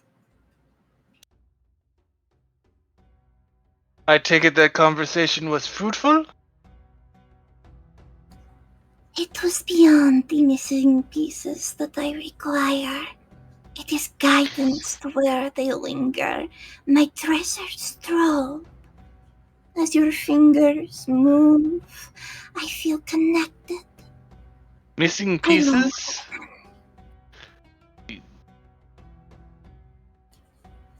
She twists her body towards you with a smile as the gold accents on her silk robes that hug tightly to her sway with her. And she nods, pointing towards her face. She travels her hands up and down her body, caressing it towards her shoulders, and then she sways down her stomach with her fingertips, caressing all over her body. The pieces of myself are gone.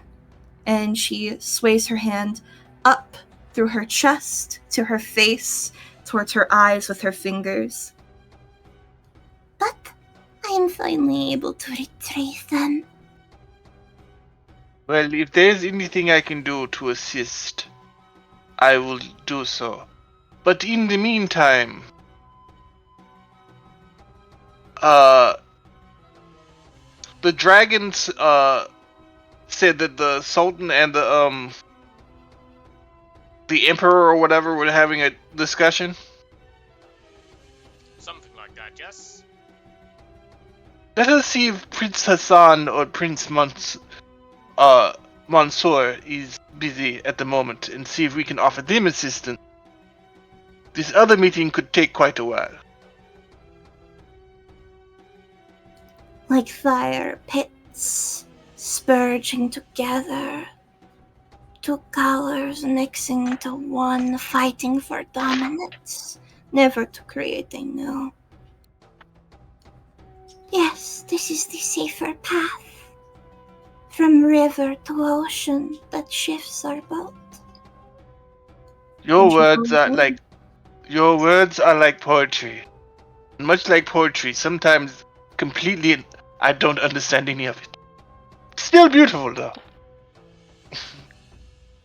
I will attempt to talk to a servant and see if I can speak to Prince Mansour or Prince Hassan. The servant recognizes you from the previous time and allows you to continue on as we switch to a different scene, as Grimlock follows the Blood Angels. Sorry, one thing I was gonna mention, because I did want to describe how I changed, even though it was quick. I did actually have a description. I did give a description last time, but it was because I was so big, so small, it was kind of fucked up looking because I was turning into moss. This time, when he quickly changes, you'd notice that basically Grimlock initially starts as himself, and you just like it's kind of that awkward moment. You're chatting, he hears the clomping of giant feet, and then you just notice him just like turn into a bunch of vines, and then all those vines surge into the ground itself, and all he's left over is just a cat sitting there. It's like it just changes, like all the excess mass just turns into plants, and essentially they root themselves into the ground somewhere as he changes. Sorry, I just wanted to give a different description that time. That was all. I love that. That's beautiful. I'm really Yeah. happy you did that. Mm-hmm. Yeah, because the idea is that when he just like obviously it'll happen, but when he changes back, basically new vines grow out of the ground and reform around him in his new form. That's how he does it overall. 'Cause I did the moss one, but the moss one was only because I was so fucking small I couldn't think of anything other than moss. But yeah, sorry. Continue. As you follow them in your cat form, they come across a house here in a Hmm. upper part of the city. It is a very luxurious land house, and you see it being guarded by dogs on the outside. Why did it have to be dogs? Why did it have to be dogs? Sorry, I just had to say that because I thought it'd be funny. Mastiffs, then.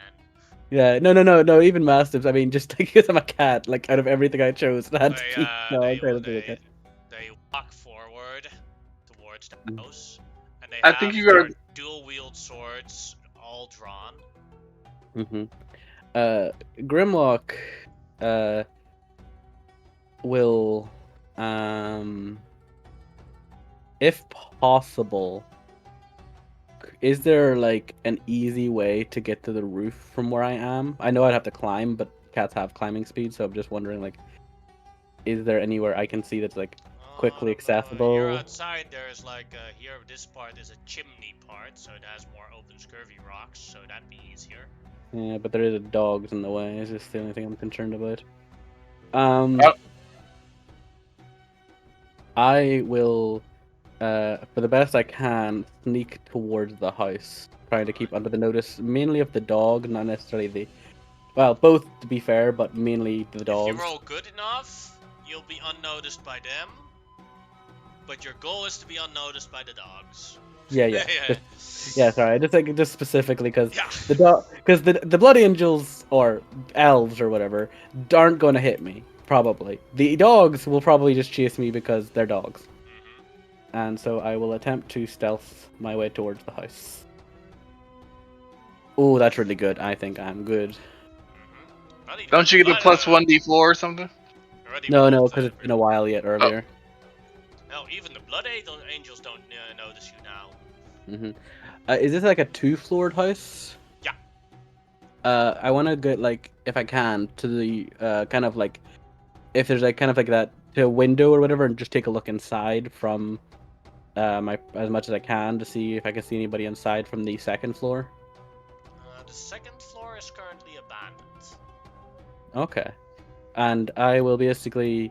What is suspicious about it is like the second floor is actually like outside of a bed. It's very empty. Okay, so I think Grimlock could put two and two together. This may be the assassin's hideout. And basically, that's obviously me just saying that, not obviously saying it is, but and I think Grimlock will currently sit on his perch where he is, and basically watch the Blood Angels as they approach to see what happens. The dogs like growl at the blood angels.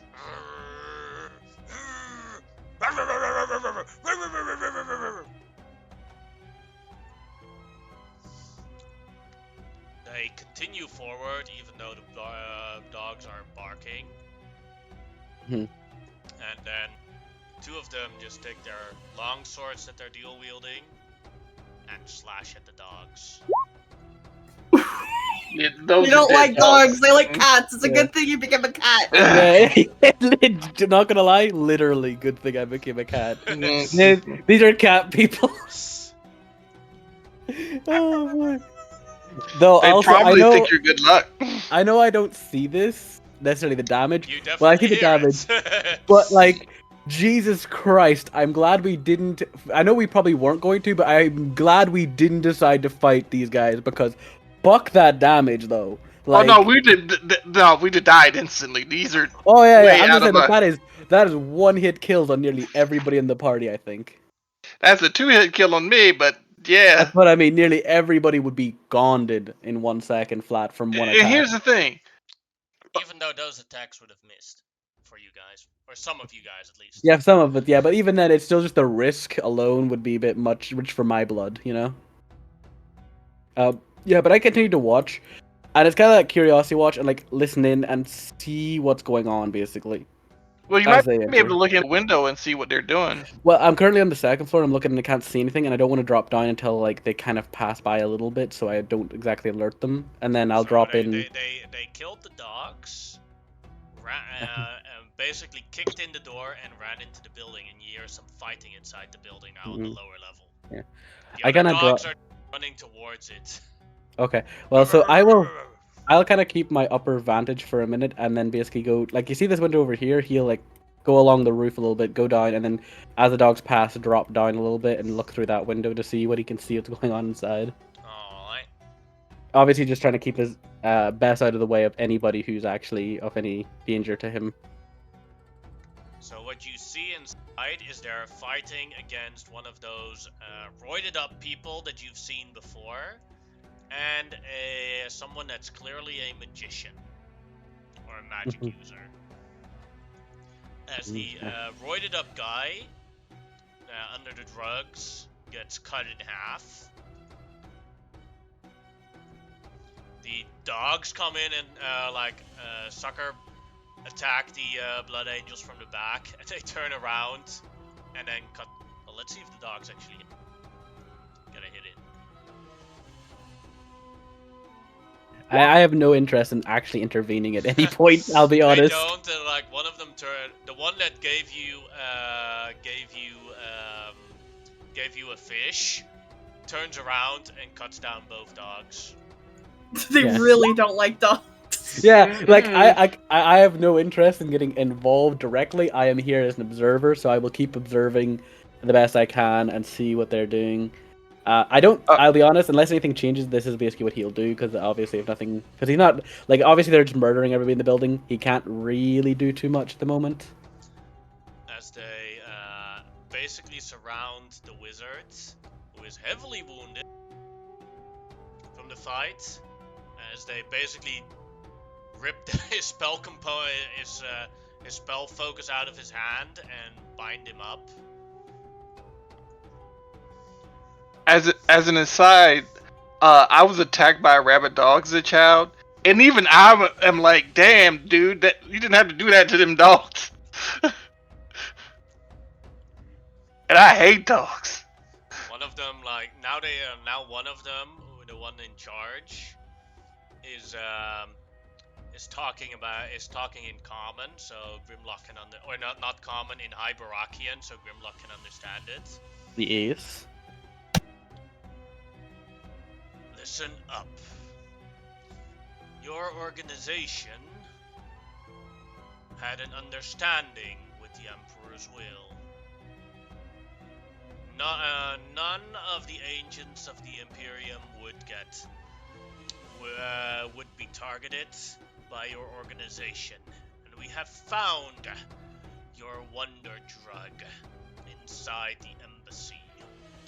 Now we know that only you have access to this. Grimlock, despite not being a person, there is a cattish smile on his face. Just like there's kind of that moment of I know this is me giving myself something here, but he is basking in the glory of his intelligence at the moment, looking at this situation, going just thinking such easy prey these other humanoids are. And then just continues to watch in actually utter delight at the situation. Despite how vicious it is, he is utterly overjoyed with watching what's happening. Now here I have a simple corundum. This means your association was responsible. The Empire does not tolerate assaults on their on their own kind. You are free to murder and get rich out of killing anyone, but not the Imperial decree. Now tell us where your next base is, or suffer the consequences. I'm just a middle agent. I get the supplies delivered to here. I have no idea what's going on.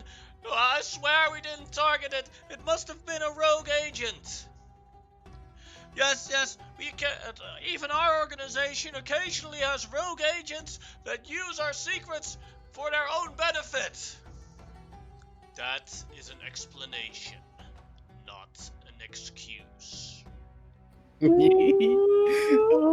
god, Sherlock is just. I'm sorry, I'm just It is basking in seen this. as failure of your organization to not keep your subordinates in line.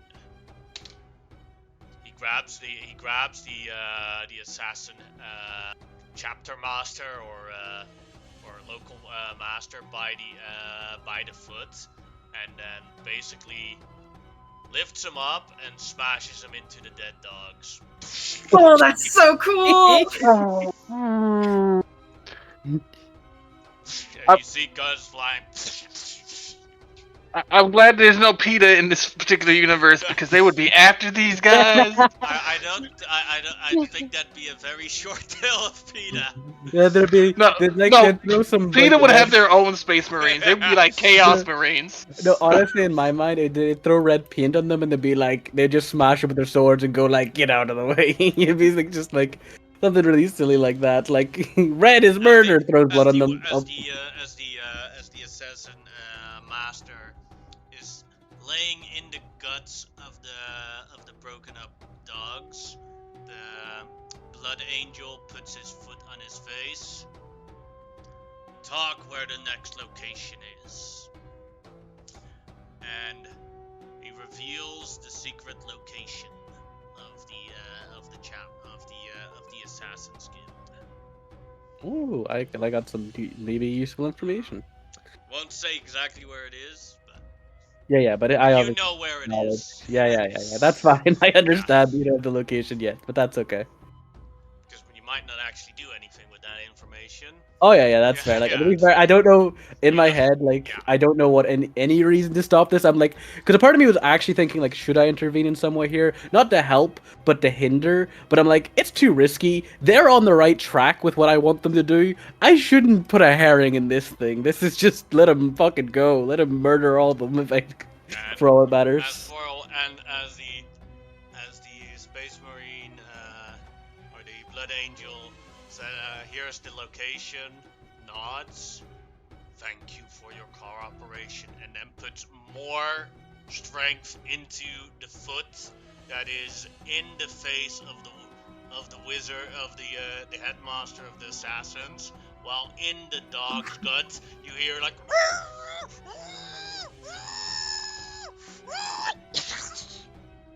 Oh, that's so cool. Okay. He gestures towards the other ones and like one of the other ones makes like an impression of the and then the other two laugh about it. And the one like gestures that the other two have to go upstairs to look.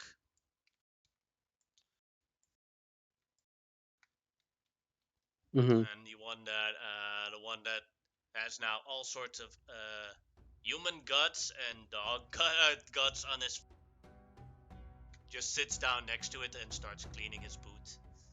Okay. I will continue to watch this scene, keep out of the way. I basically plan, possibly, if it's available, is the idea waiting till they leave and maybe searching the body of the dead mage. That's what they're doing too. But oh, they're searching. Okay, well the then other I guy can't. here is like they're searching the house right now. Okay, yeah. Fuck it. I'll still wait. I'll see if there's anything of worth of value after this, like, because they're probably only here for information rather than taking maybe gear and stuff. I'll make an intellect check for investigation because they don't have an investigation skill. Yeah. If you can beat a 13, you might find something that they do not find. Okay, investigation. I'm not very good at investigation, so this is a big up in the air. Though I do have a reroll I have, so I may be willing to use a reroll here. You do have a Fuck. Ooh. You do have an inspiration. Yeah, I'm gonna use the reroll here because I feel like there's a good chance it could be something of interest if I do get a good roll here, but there's a good chance I won't, obviously. Crit. It only gets worse. No. Oh my god. It becomes a 2. Well, technically it's still a 4, I think, because it goes with the best. I don't know if it goes with the best result, but either way, I don't find anything, I guess. Yeah, they find some stuff. From where you're standing, you can see that they found something. it's like notes and papers that they're looking through, but you can't really read and like necessitate what type of information they found, and if they're talking to each other, they're talking to each other in Elvish. Because Yeah. why the fuck would they talk a different language? Yeah. This I'd is all say that, oh, fair. that's on you, television Russians and French people.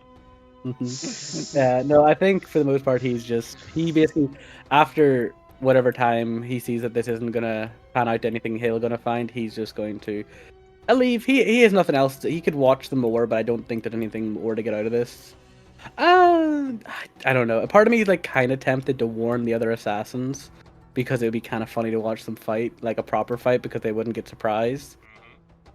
Oh, that is tempting. That would be kind of fucking funny. I will, being a fast little kitty cat, can I go towards, I know like I don't need a location, I'm not really going to be fighting, but can I quickly dart towards the place that there's the next Assassin's Guild? Yes, go ahead and make me a athletics check to see if you're faster than them. Or Oh, they're not even going towards that location.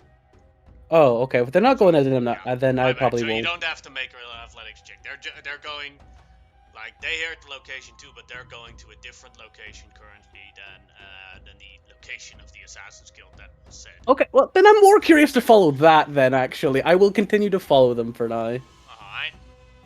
Alright. Because that's fair. Yeah, no problem. I'm just gonna close the door here, but I'll be back in like a second, so keep going. Let's see. I'll do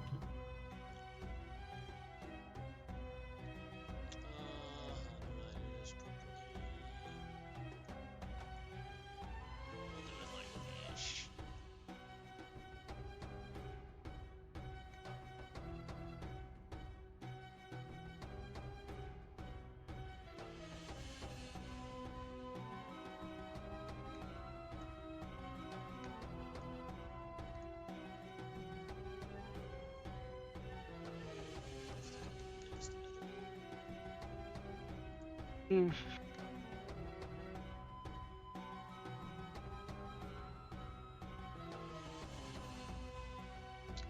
I'm going to say that after this scene, I will end the session. As Satira said, she has plans for tonight, and I would like to end it on time for her then. And we all already lost Xerxes due to personal reasons. Illness. Due to illness tonight, so I'm not gonna make it too late. Alright. Inside the throne room.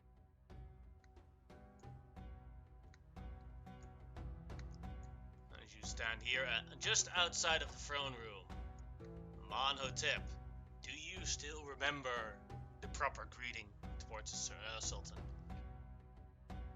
Do I? Tarek does not. Tarek has memory issues and does not. Can't remember names, barely. I'm back. Now you can make me a history check to see if Amonhotep still remembers it properly. It's not every day that he meets a sultan, so it's not a general process. Because high royalty, he doesn't have to do all those fancy things. Yeah, usually I'd have Omarosa here with me, but she is not. So. Yeah, she could have told you. History. Oh shit. I'm going to use my inspiration and try this again. Alright.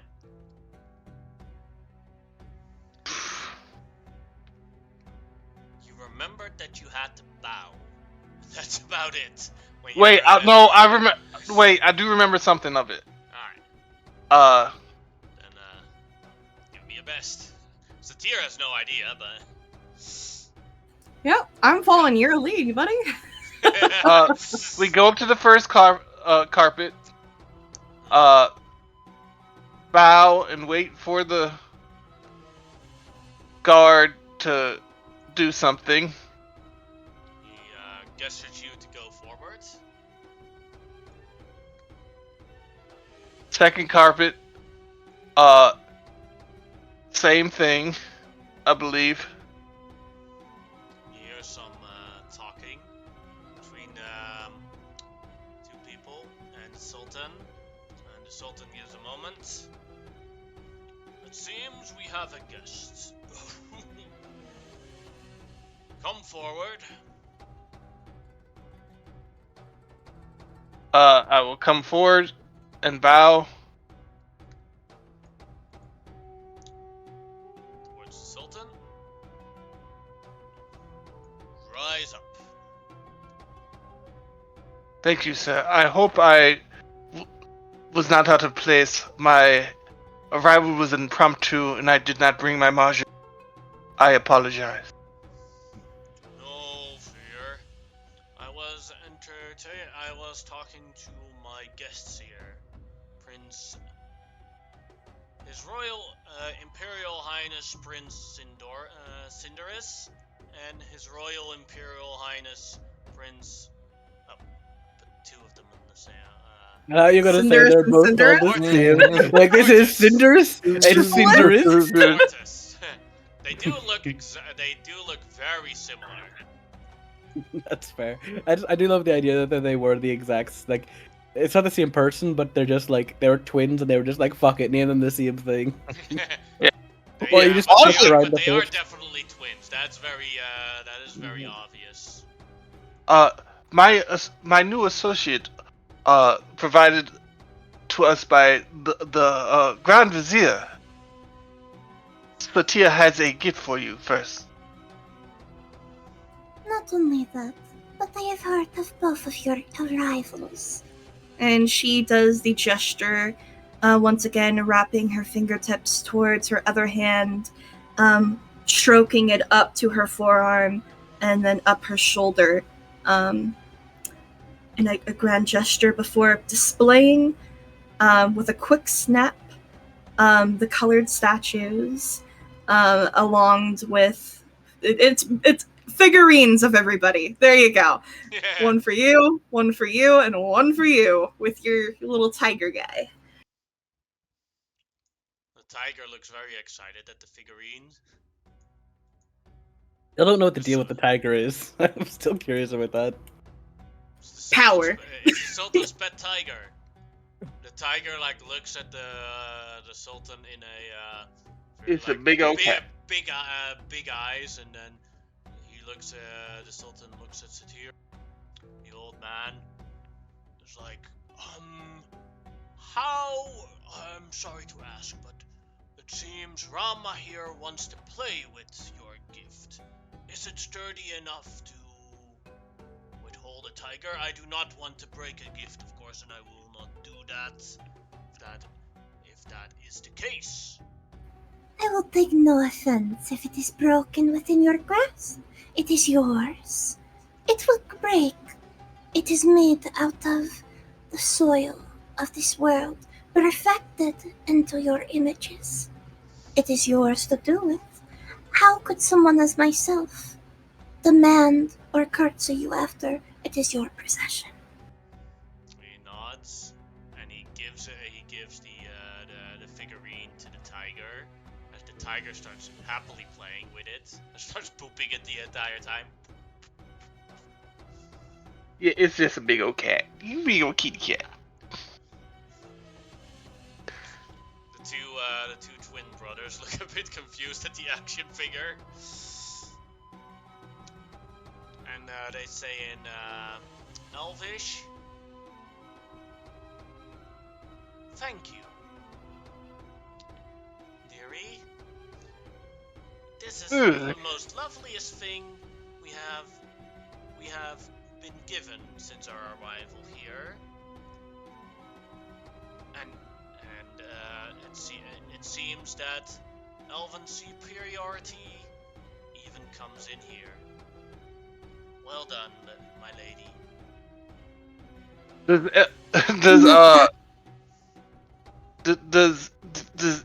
Does my translator translate that to me too? He says, Alsamir says, I think I will translate things after the conversation. I think I don't want to interrupt the Sultan or the Royal Imperial Highnesses. You are a smart man. So your most eminent Sultanite, we are here today to offer our for we had a run-in with some rather large men in very fine armor, who mentioned wanting to question certain people about assassins, and we recently had a run-in and thought this might have something to do with that.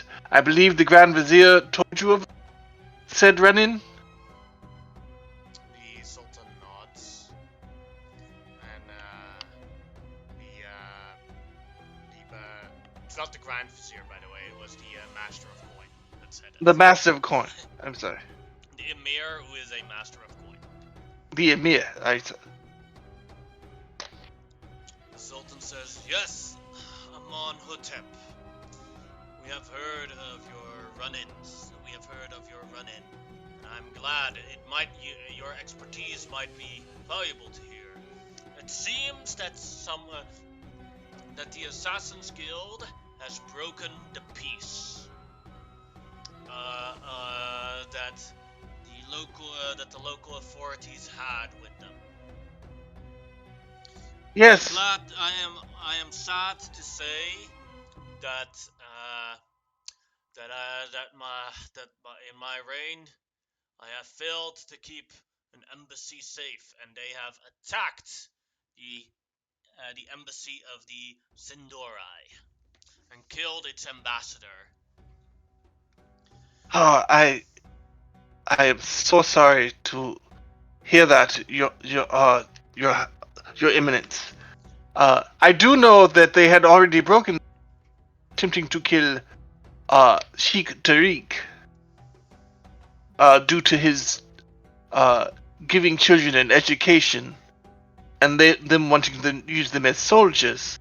So I don't think there was anything anyone could have done if were training that many people and killing such highly prominent people such as Sheikh Tariq. Who knows, Your Eminence? You could have been next, since you are a great man of the people. You are right. And the Empire has been gravely offended by this action.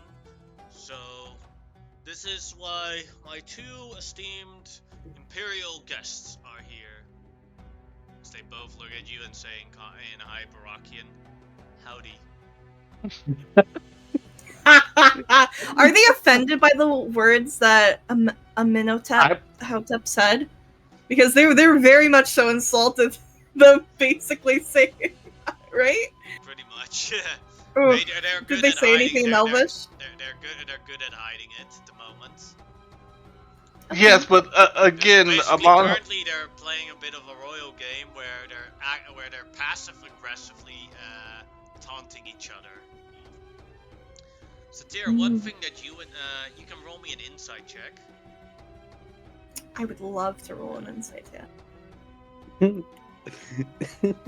I'm enjoying this too much. I have been completely polite this entire time. Would it be, hear me out, with advantage, because I'm trying to notice on purpose? In this case, no. Understand. But the only thing that you would notice is that they also side-eyed each other. Yeah. That was quite obvious. Amenhotep, you could also roll me an insight check. Okie dokie. Internal politics. Oh, but remember, everyone thinks blood elves are assholes anyway. Why wouldn't they be assholes to themselves? I know. I just love a little. I love sprinkling intrigue into games. It's so much more 13. fun. That's not horrible. That is good enough. What you notice is that both the two blood elves, even though you don't speak Elvish, the way they look at each other, you don't think these two twin brothers like each other that much either. Mm-hmm. Like, there's actual hate for, like, both of them hate each other. Ooh. Drow culture. Politics. Jeez. Your Majesty, Your Eminence, I would like to apologize to Prince Sindris and I will bow, and Prince Vortis for not immediately bowing and giving them the proper courtesies. But I do not know exactly what the proper courtesies with them are in this case. And it was hard enough for me It to is remember. very simple, they both say. Grovel.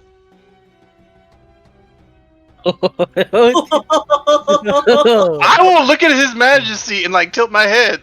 Like it is up to him. As the Sultan says, His Royal Highness, different cultures have different ways of expressing respect and tolerance. As esteemed and honorable guests, it is, and I know you will miss your homeland very much. I would like to add that here in Ambarak, there is no such thing as groveling. Of course, your highnesses would both know of our customs, as you are finely intelligent people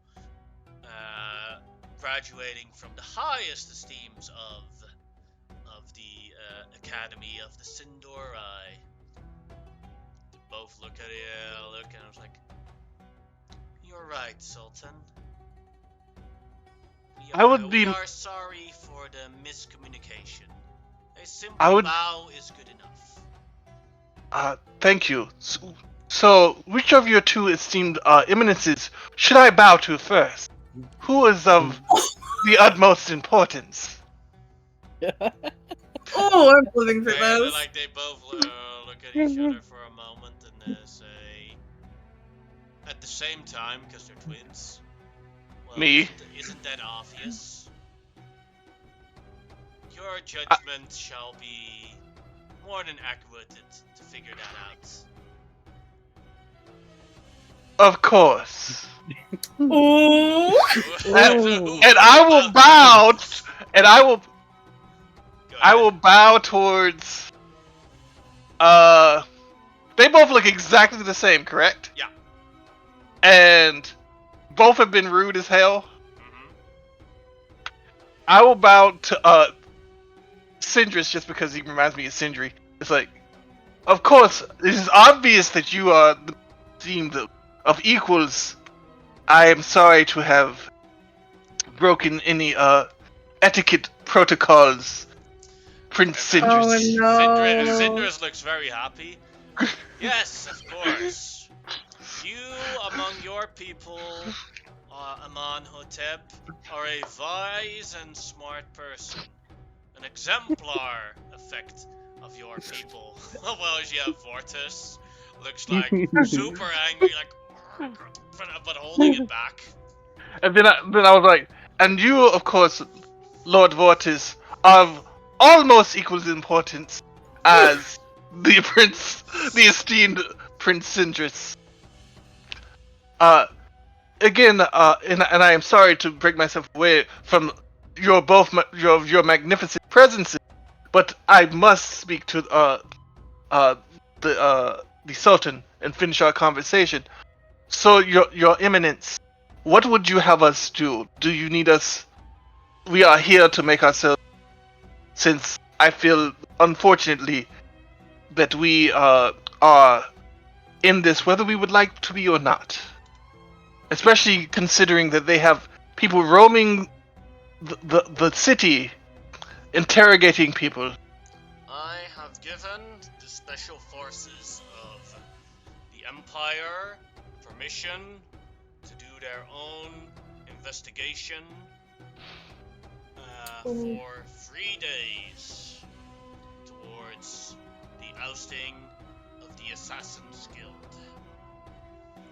If you are able to help, I wish that you could help me by being able to find and capture the assassin's leader before these 3 days are off. So these are Imperial Majesties will be able to go back home before the 3 days are over.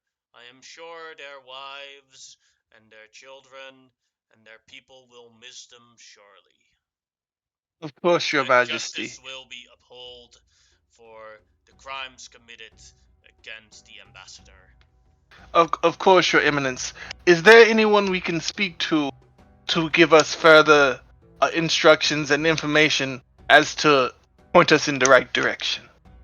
For you of course cannot deal with such minor piddling detail. I am here to entertain and talk with their royal majesties.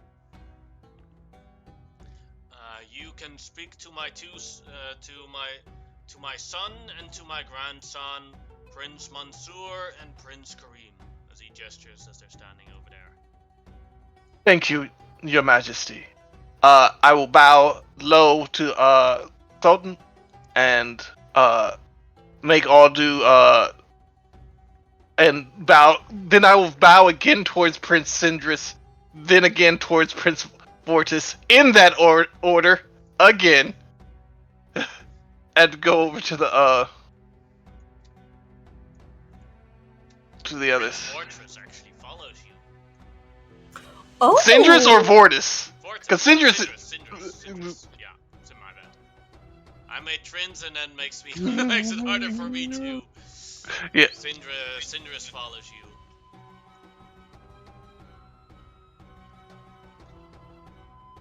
I think a wise man needs a wise man's reward.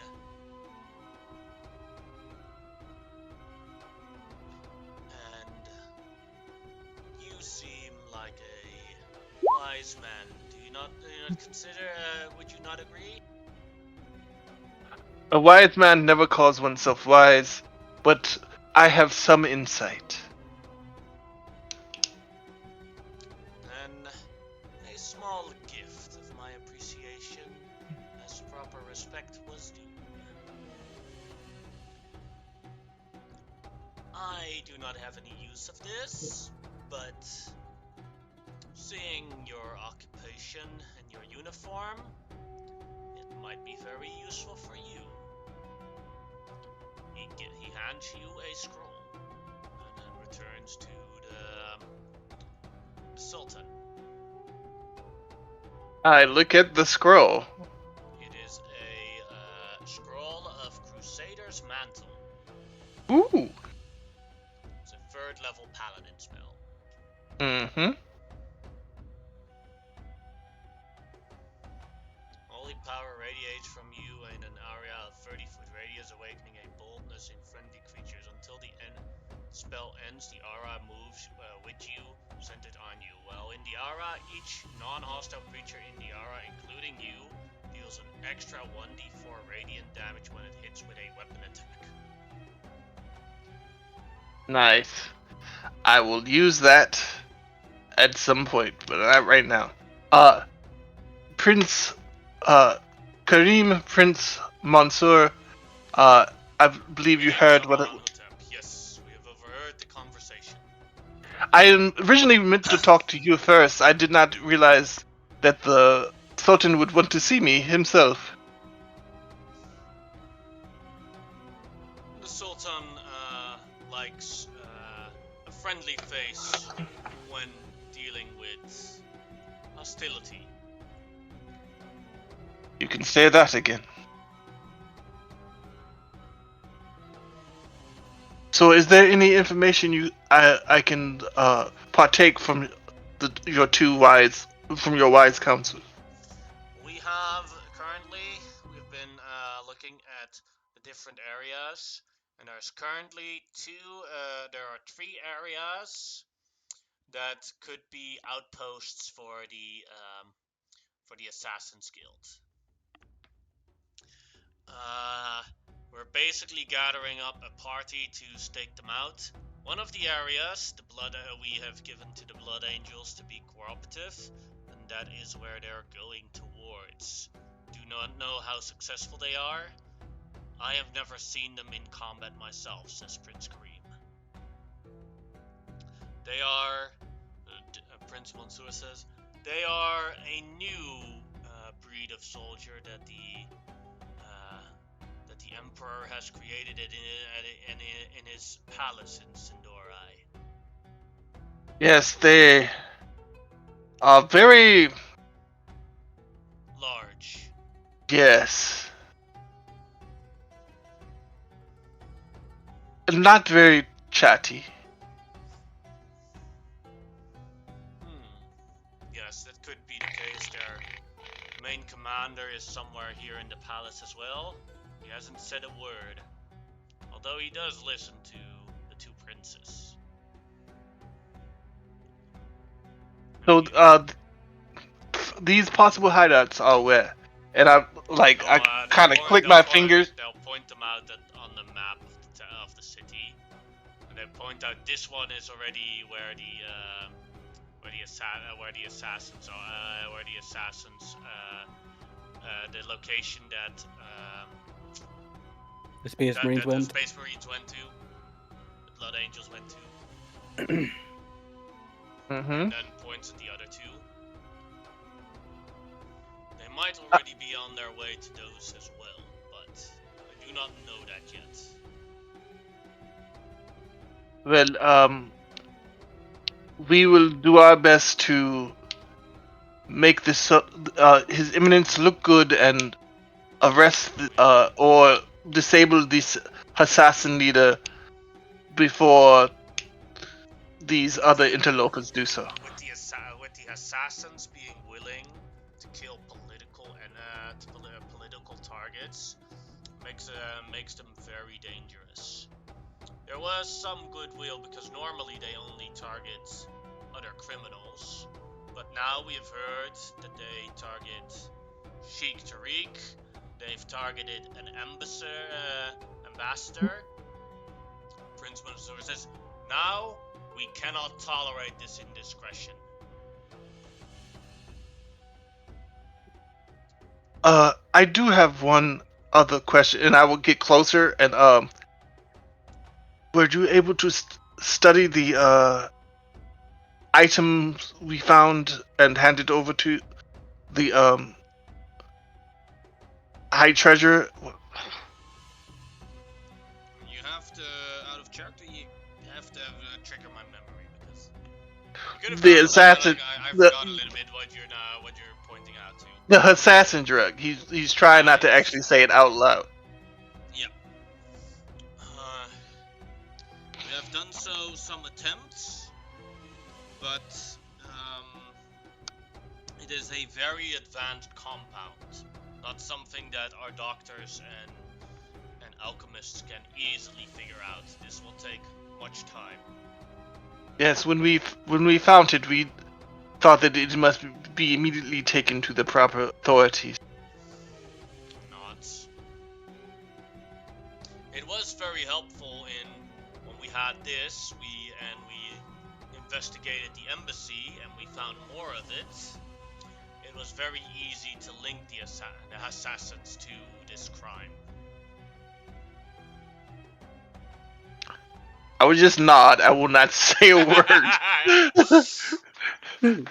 I'm not there, but I'm basking in this, by the way. Actions have consequences, sometimes positive, sometimes negative. I know it just. Well, I know consequences. I know the fucking with the twins is going to have a very negative consequences on my long-term health. But it was fucking worth it. It's like, also I have noticed, and I will say this rather quietly, I do not think the two princes like each other much. They hate each other. It is, this is a story that I've heard from the ambassador that we have of our own at the, inside the Sindorai Empire. I hope he is still in good health, because I wouldn't put it past the elves to retaliate this sort of action back at us. This is why the Sultan is so cooperative with them gaining the 3 days to do their own investigation. because he wishes to save the lives of the people at our embassy in the Sindorai Empire. Oh, they are in danger now? Possibly, if we're not cooperative. These elves aren't very polite. But when the story goes, what I heard from the ambassador, is that when the Empress was pregnant of her first child,